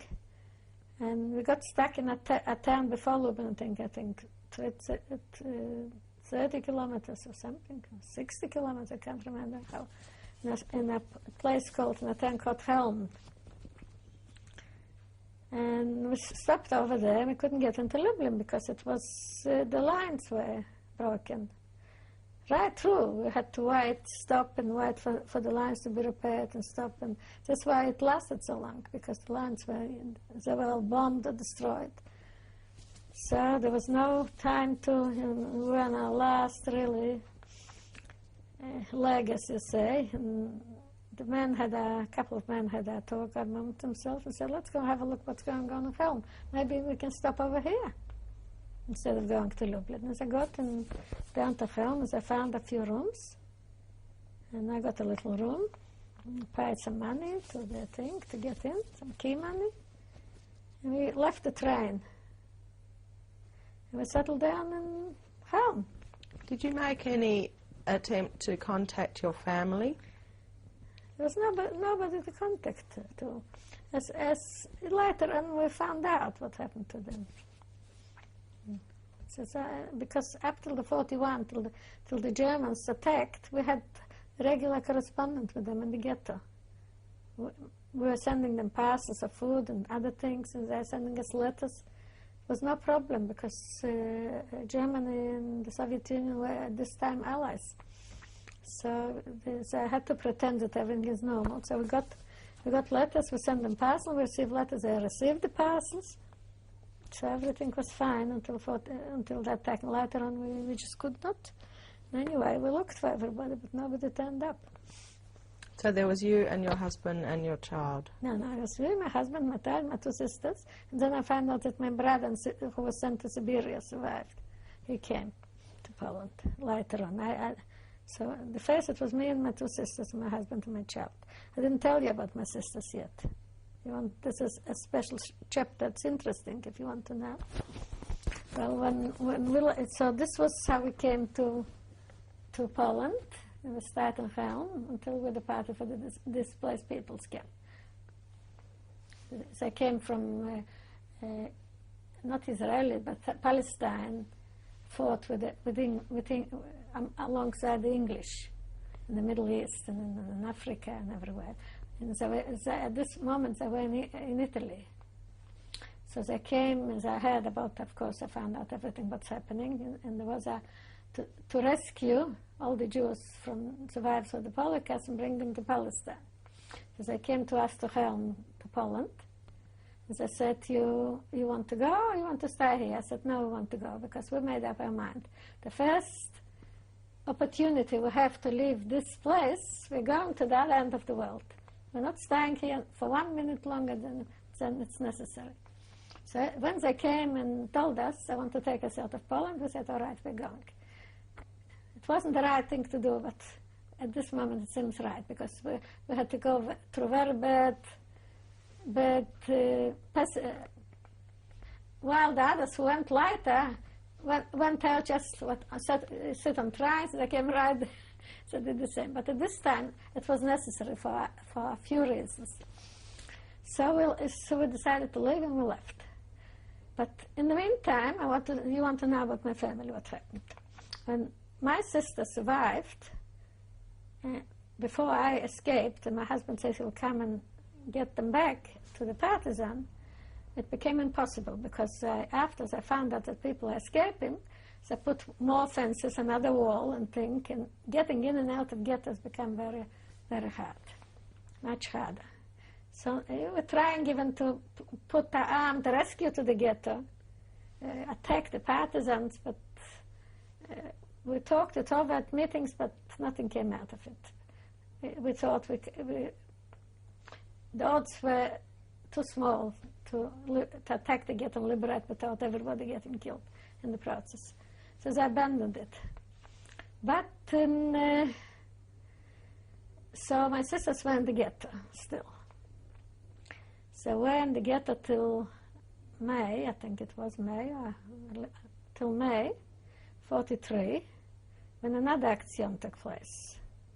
Out of the 500 who were left, half of them went in the second action. My sister stayed only because in the last minute, the man, the German in charge, came running and said, "Frau Lula." He pulled her out, and she pulled out my sister, because the wife told them not to kill her, because they wanted their dresses. So in this way, she came to be alive to the last 250 people, and she took my sister, the other sister, with her. After that, I really decided to escape. The whole ghetto was trying to escape, and they thought of all sorts of plans to escape, to amass sort of whoever save themselves, whoever not, at least they'll put up a resistance. So my sister somehow, so I didn't look Jewish, but my sister had blue eyes and blonde hair, and they were women, they put scarves over them.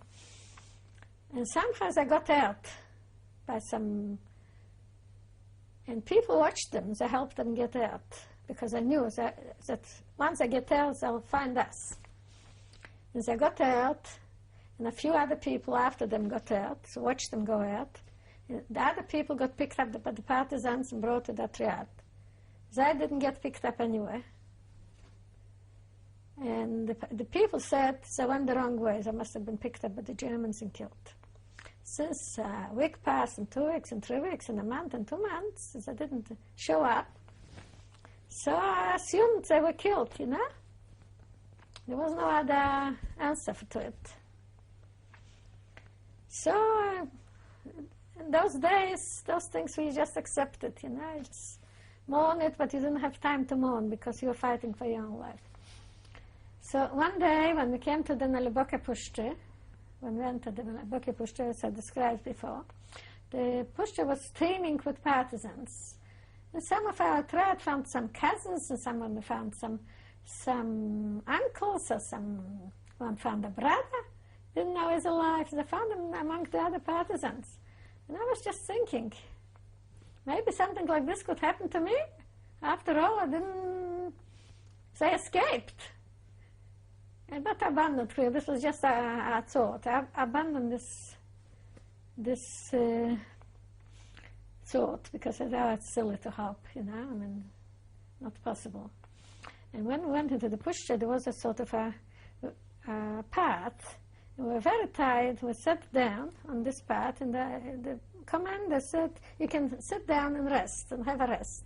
We'll stay here for an hour or two, and then we'll find a place where to make camp."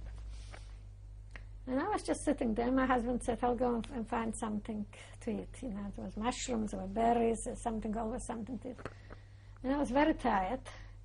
So I put my little bundle under whatever I had in my hand, under my head, and put my head down, and almost felt like falling asleep.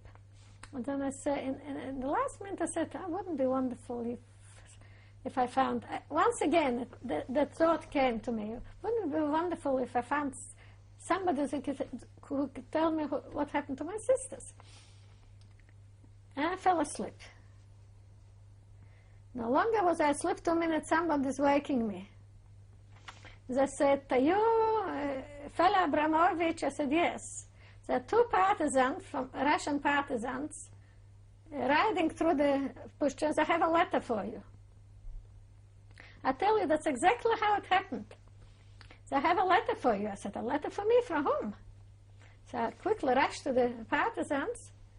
As I pulled out a letter, I said, "And it's one of my sisters." And I said, "How come? How did you get this letter?" I said, "It's somewhere in a place where there's a lot of partisans. I were since we were women, my sister could sew, so one of the peasants took her in and gave them food, and she did it was a nice young couple after the marriage. And they gave them food, and they kept them in their place. But my sister wanted to join the partisans, my both sisters, so once a partisan came in, and she said, I've got my sister, my brother-in-law, and the Bielski partisan. If you ever meet them, could you give them a letter? It was only a chance, if you ever meet them. So it happened at this particular time, that I happened to write through it. Otherwise, I would have never received this letter. He just has to write. He sees people sitting near a pathway and said, who is that? He said, that's Bielski Satrat. And I said, oh, Bielski Satrat, I've got a letter for somebody from Bielski Satrat. Everything was by chance, by pure chance. And I received this letter, and they told me what happened. They're alive and well in this particular place. And so, of course, we started, celebrating. And my husband went, after we came to a place where we could sort of establish a little camp, temporary.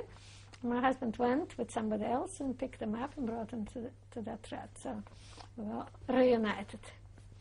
And that was the story, yes, that was the story how I got back my sisters. Then we were 3 sisters. Mm. As I were with the partisan right to the liberation too. So let's go back to Helm then, where you were. Yeah. What did you do after Helm? Did you stay there? Well, we stayed there. We were trying to make a living. My husband was sort of, we didn't have any money, not much. We bought something, in the time that he worked in the factory there, and then he used to go to the villages and repair people's saddles, peasants, everything. We had very little money. We brought some food with us, so a lot of food from things. So the territories in Poland began to be liberated one by one. And certain parts of Poland, which were liberated later, were Krakow and Silesia, Katowice. And these places went ruined by war. They were intact, and they had lots of household goods and clothes and everything. But they didn't have any food. And we had food, and we didn't have any other household goods or clothes or any other consumer goods. So my husband took a friend, who was with us. We were living in the same, we bought two adjoining rooms in town. We lived there.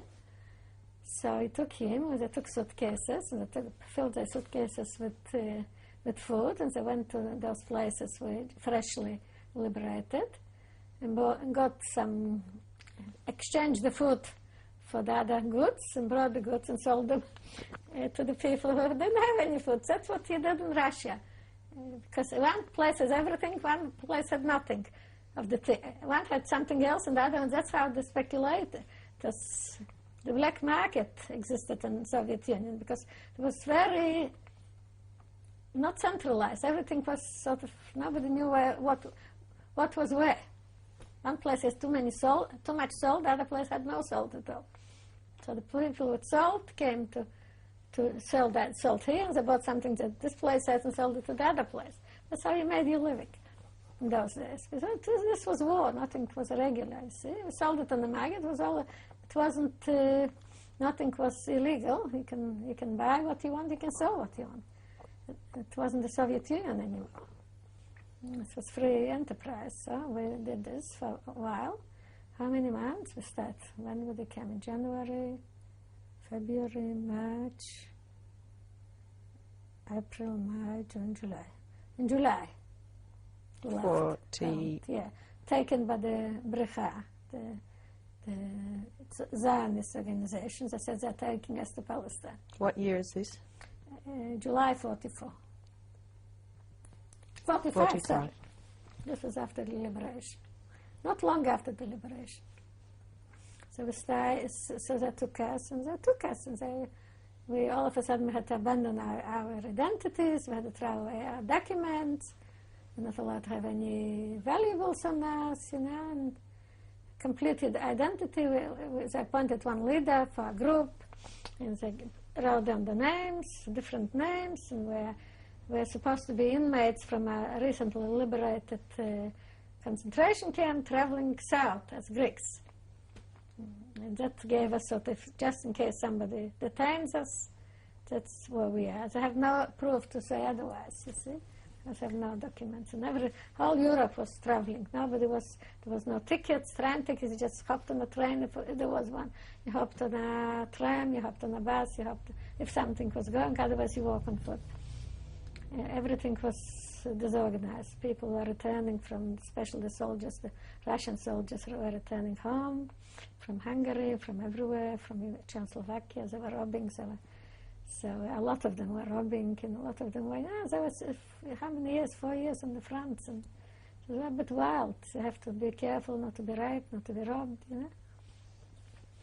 But in certain places. But this time, this sort of thing brings out all this, the victors, first they were the defeated ones, and the victors. What was done to them, they do to others. You know how it is in those circumstances. And did you go to Palestine? I did not go to Palestine, actually. They took us south, but they took us, established us in displaced people's camps. So first we went through Czechoslovakia, being close to, went from Helm to Lublin. From Lublin we went to Krakow, to Katowice, south, all closer to the west, and then went to the Czech border, went to Czechoslovakia, not long. And then we went from Czechoslovakia, went to Hungary, went to Hungary. Went from Czechoslovakia to Slovakia, and this time to Bratislava, because that was the junction where you can go to Budapest. We went to Budapest. And in Budapest we stayed for 3 weeks. In a big house, must have been an abandoned Jewish estate or something.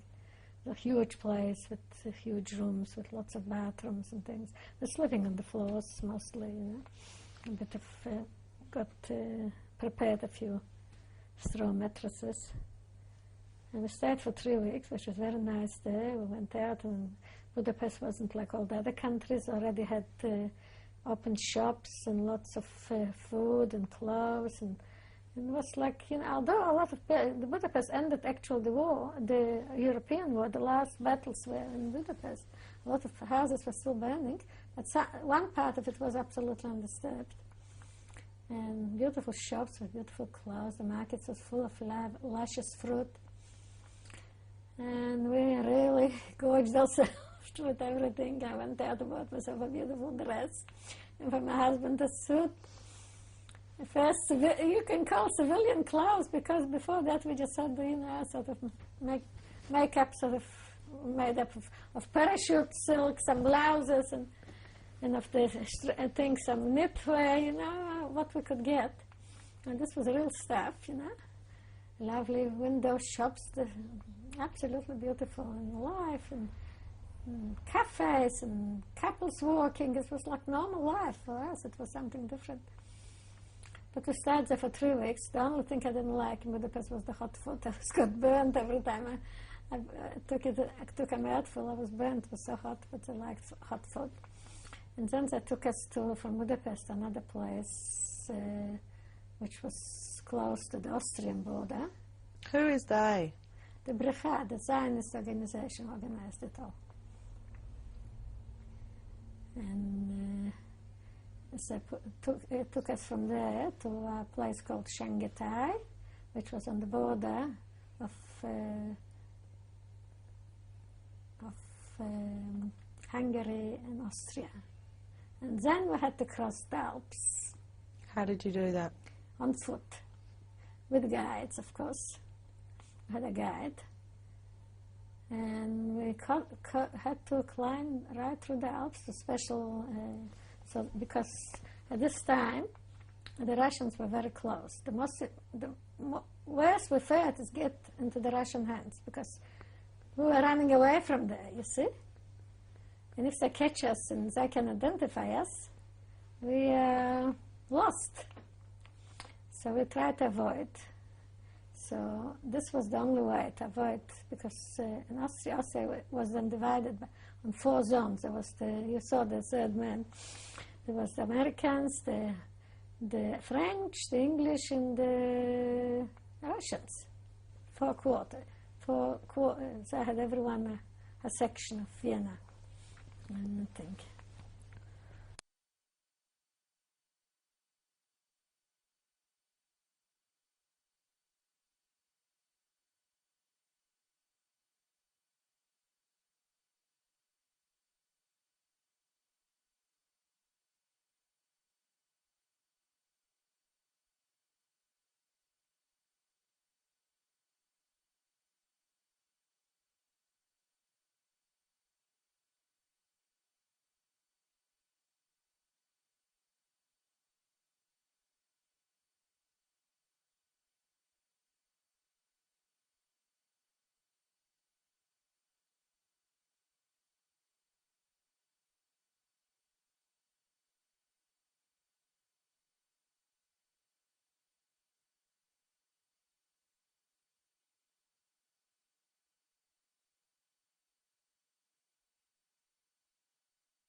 Interview with Mrs. Fela Abramowicz. So we crossed the Alps on foot, and we eventually reached the Austrian town of Graz, which is northern Austria, and that took us from there to what used to be a camp, some sort of military camp or something, a place called Leibniz. And there we stayed for 3 months, until, as you see, we had to register everywhere for refugees. We registered there in Leibniz as refugees. And then that took us to the border of Austria and Italy, where you had to cross through some sort of not through the water, but through something that's connected with land, because it's a peninsula. And they put us in the goods trains, and went through to, I don't say what happens on the flights to the Italy, with my daughter. They caught us and they brought us back, that's not important. We reached Italy. We reached Italy in November 45. Then they took us to a camp in Cremona, it's northern Italy, where there was a big camp, a lot of refugees, not just Jewish, but from everywhere. Europe was, a lot of people were displaced people's camp, and we felt like we were back in a camp, and we had food and everything. We went out and bought some nice things to wear, who had a bit of money, and it was nice to be in a nice country, lovely climate, nice shops, nice things, but we didn't like the feeling of being in a camp again. So our group, we had a lot of people who were with us, who were together, and the partisans. So we put together a group who went to the authorities, to the refugee authorities, to the, at this time it was called IRO, or IRO, and also the Jewish Relief Agency from America, the Joint, which took us under their, they helped us. And we asked them to take us out of the camp and put us in a smaller place so we can all be together and pool our resources and establish a kibbutz sort of, So we won't have the feeling of being in a camp, and we'll do our own thing. So they agreed, and they rented us a villa in another place called Reggio Emilia, and we stayed there for a short time. Some of us went on to the Aliyah Bet, the illegal migration, the ones without children or the younger people. They departed on a ship, which was later all caught, but I'm not talking about this, a different story. Something like the Exodus ship. It was in La Spezia. It was all documented in the history of the... But I won't talk about this. I wasn't in it. But half of our kibbutz ex-partisans went there, and eventually they were taken away to the Cypresses, and later on let into Palestine. It was still Palestine.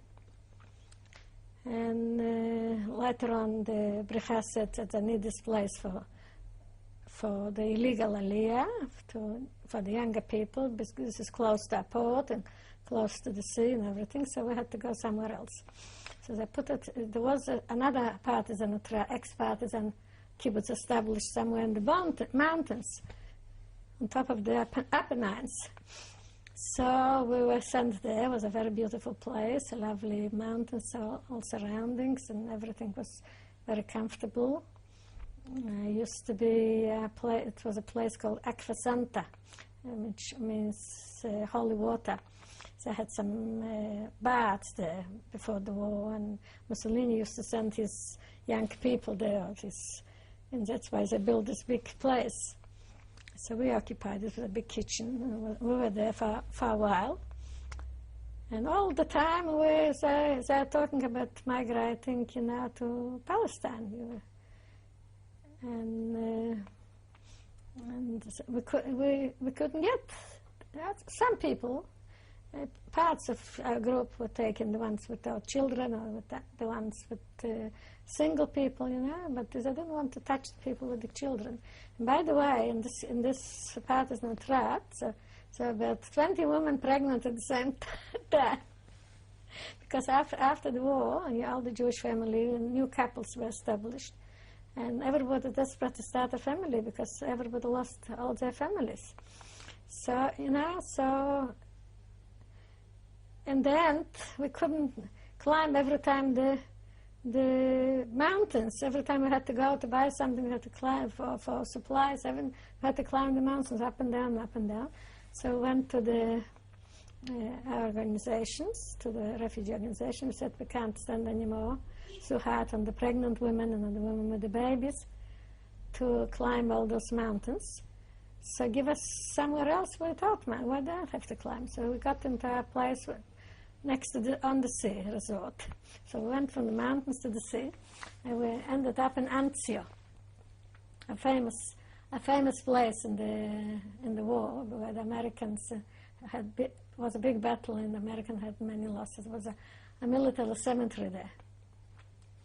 But 3,000 or something, or 4,000 Americans in this battle perished. And I think they made a film about this battle too. And so that's where we were, in one of the villas there. It was a resort, so a lot of people close to Rome. So a lot of people from Rome used to go there for their holidays. I think in the ancient day it was called Antium, where Nero went for there was little grottos and everything. Very beautiful place. Windows, you could see the sea. Very beautiful. This was the Tyrrhenian Sea, part of the Mediterranean, but it was called Tyrrhenian.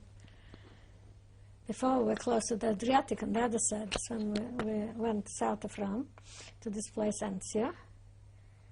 And we stayed there till from when? 46, I think. It was already 46, 47 to 48. Well, a little bit more than, we stayed more than a year. But this time, because I have to serve more than a year, but 1.5 years, we stayed there in Anzio. But this time I got pregnant and gave birth to my son. I was born in Anzio. Anzio Netuna, it was sort of a twin town. There was the hospital, and so I had to go there. And after that, there was the proclamation of the State of Israel. So migration to Israel became possible. And a lot of people departed, and the kibbutz started getting emptier. And my sister this time arrived, was migrating to Australia. She was living in Paris, one of my sisters. And she was migrating to Australia, so she said, don't go to Israel, because it's a new country, you've been through so much, you have 2 children, how will you be able to manage? And there's a war there, there was the war for independence. I said, but I'm determined to go. I'm a Zionist. He said, first come here, have a rest, and then when you're ready, you can go to Israel. So I talked it out with my husband. Reluctantly, he agreed to go. So we're starting making arrangements to go to Australia. But this time, half of the kibbutz where we stayed, and half of another kibbutz emptied because everybody was already migrated. And so we decided to join the two together again. But this time we went closer to Rome, to a place called Castel Gandolfo, which was the place where the Pope has his summer residence. We were next door to the Pope. And not this Pope, the Pope that went through the war, I think it was Pius the 12th or something. It was the last Pius, I think. And when did you eventually leave? Yes, this was a matter of waiting in this stage. And my son was 18 months when we came to Castel Gandolfo, and we left, almost 18 months. When we left, when he was 18 months, so how long was it? So it was summer, I think. We left in August, we left Australia. So we stayed about 6 months, I would say, close to 6 months in Castel Gandolfo. This was just a matter of waiting for migration, So. And what date did you come to Australia? I came to Australia the 17th of September, 1949. Thank you very much. This was 1 week before my son's second birthday. It was the 24th of September, and we arrived at the 17th of September. So we celebrated 47 years in Australia. I wonder if there's anything that you would like to say either to your children or your grandchildren, any message that you might have about your life and your experiences. Well, what can I say? I said thanks God for the partisans, because when they were showing the film, I said go home and look at the film, because not of this you wouldn't all be here. So those people who survived and tried to escape and did something about it, eventually we have our generation, 2 generations. So we survived and continued with new generations. 2 new generations came since then, and all doing well. You wouldn't believe that somebody born in those circumstances will come out alive and well adjusted. I didn't believe it myself. I couldn't believe my luck. So 2 very bright children who got best education, become professional people, bringing up their children in the best way as possible. So we are very, how do you say it, when someone's, I forgot, I know this, resilient people. Jewish people are very resilient and very resourceful, and they always, if they make an effort, they'll always survive. Thank you very much.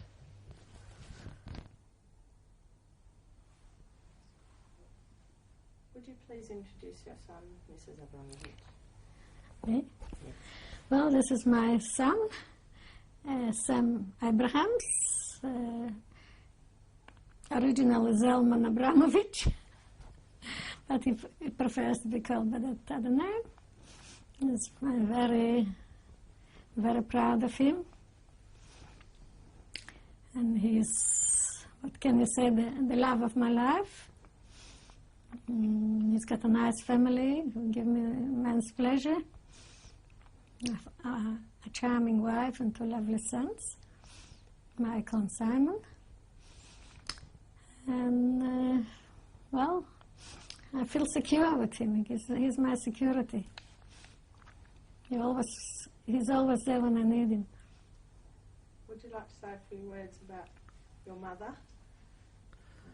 Yes, my mother's quite a remarkable woman. She's come through incredible traumas from an age younger than my oldest son is now. When I compare what she's lived through at that age and what my older son, who's never had to really endure any suffering of any kind, it makes me realise what an incredible achievement it is for my mother not only to have survived what she went through, but to have come through and live a normal life.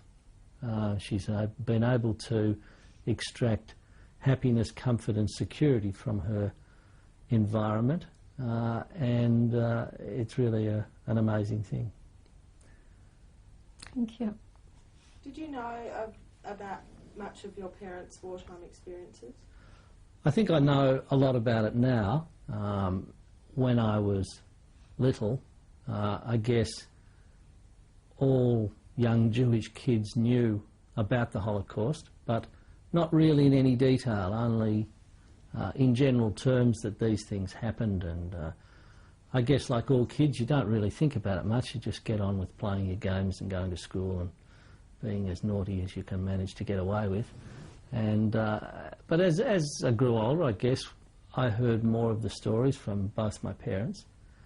I became aware in greater detail of their history through the war years and how they came to get out of the ghettos and out of Poland and ultimately find themselves in Italy after tramping around half of Europe and eventually making their way to Australia. And that as the greater detail arose, I guess I became more conscious of those aspects of being a Jew and of being an Australian, for that matter, and living in a country like we live in, that I wouldn't otherwise have been without those stories. So they were an important, very important part of my upbringing, and I've in fact tried to have my children know about those things as well, and hopefully they will have some understanding or knowledge of what their grandparents went through. Mm. Thank you. Who is this photograph of? That's my sister, my second oldest sister. Her name is Haya, and her married name was Gaska, Gaska. And when was this photograph taken? This photograph was taken, I think, in Poland after the war. Early. How old is she? Yeah. She's passed away, and she passed away in 1991, 9th of August 1991. And she's left 3 children, and she has 5 grandchildren. How old is she in this photograph? And this photograph, she'll be probably in late 20s, probably. That's it. Who is this photograph of? That's my eldest sister. We called her Lola, but her name is Leah. She was, like the family name is start from Iraq, and then she was married to her first husband, and he got killed in the war. And then she married, and she survived by herself, together with us in the forest, in the Fjällskattrad. And then she came to Australia and married her second husband, Mr. Shayak, Gedalia Shayak. And how old is she in this photograph? And she, in this photograph, she was about 60. Where was this taken? Melbourne. Who is this photograph of? That's what my third sister, Frankie, and she was stayed in Warsaw. She didn't leave in '39, and she wasn't in the ghetto, but she was in the underground. As a Christian, she lived on Aryan papers, they used to call it, yeah. And she worked for the underground organization. She was a messenger from the organization to the ghetto. She used to go backwards and forwards. And she lived through almost to the liberation of Warsaw, when there was an uprising, a Polish uprising, not the Jewish. After the Jewish still was on the other side. And she didn't make it. She got caught in the uprising and shot. When was this photograph taken? This photograph was taken before the war, probably in 1938, something like that. How did you obtain this photo? I obtained this photo. My sister Lola, after the war, she was living for a while in Paris. And she met one of my sister's old boyfriend, who survived the war in Russia and came to live in Paris. And he carried her photo right through the war. And then he met with my sister and showed her the photo, and she asked for it, and he gave it to her. That's why this is the only photo we have from before the war. And this is the original photograph? Yeah, this is the original photograph. Who is this photograph of? This is myself and my husband, my late husband. It was taken, I think, in the early 70s. What was his name? His name was Label, or as he called himself here, Leon, which is the same thing. And he passed away, and we were married for 48 years.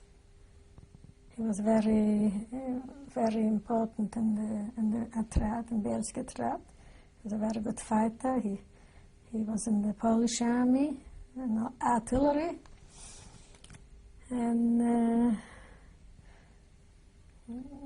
he passed away in May 25, 1990. Where were you when this photograph was taken? In Melbourne. We went to a wedding, I think it was, all dressed up, of course. And then there was a photographer there. He took the photograph, and then it didn't come out good. So we had another shot, and it came out good. My children at this time went living at home. My daughter went overseas, and my son went to Canberra to study. So they all wanted a photograph to put on their shelves, on their desks. So I just sent it to them, and that's how we came to have this photo, by the mind of the children. This is a photograph taken from a book written about the Bielski Atrat by this man here in the middle. And he came to see us when we were in Italy, in a kibbutz of ex-partisans. And he needed a photograph fast to put in his book. And he wrote about the Bielski Atrat book in 1947. This is a close-up of the photograph which we have just seen. Could you indicate where you are standing in the photograph, please? I can't point my finger, can I? No. So, between the man in the glasses and the woman with the checked. Yeah? And where is the writer of the book? He's sitting on the right side, but not in the white coat. Thank you. I'm talking. Those are the index cards. That's when we first got registered as refugees in Austria, Leibniz. This was our only document we had after we left Poland. It served as identification. We are refugees from Poland. Can you describe the people in this photograph? Have it from left to right. Yes. That's my grandson Simon. He's 15. And that's my daughter-in-law Monica. The middle, it's yours truly. That's me. And then that's my grandson Michael. He's now 18. And that's my daughter Sylvia. And I won't say how old she is. And at the moment she's overseas, that's why she can't be here to give you interview.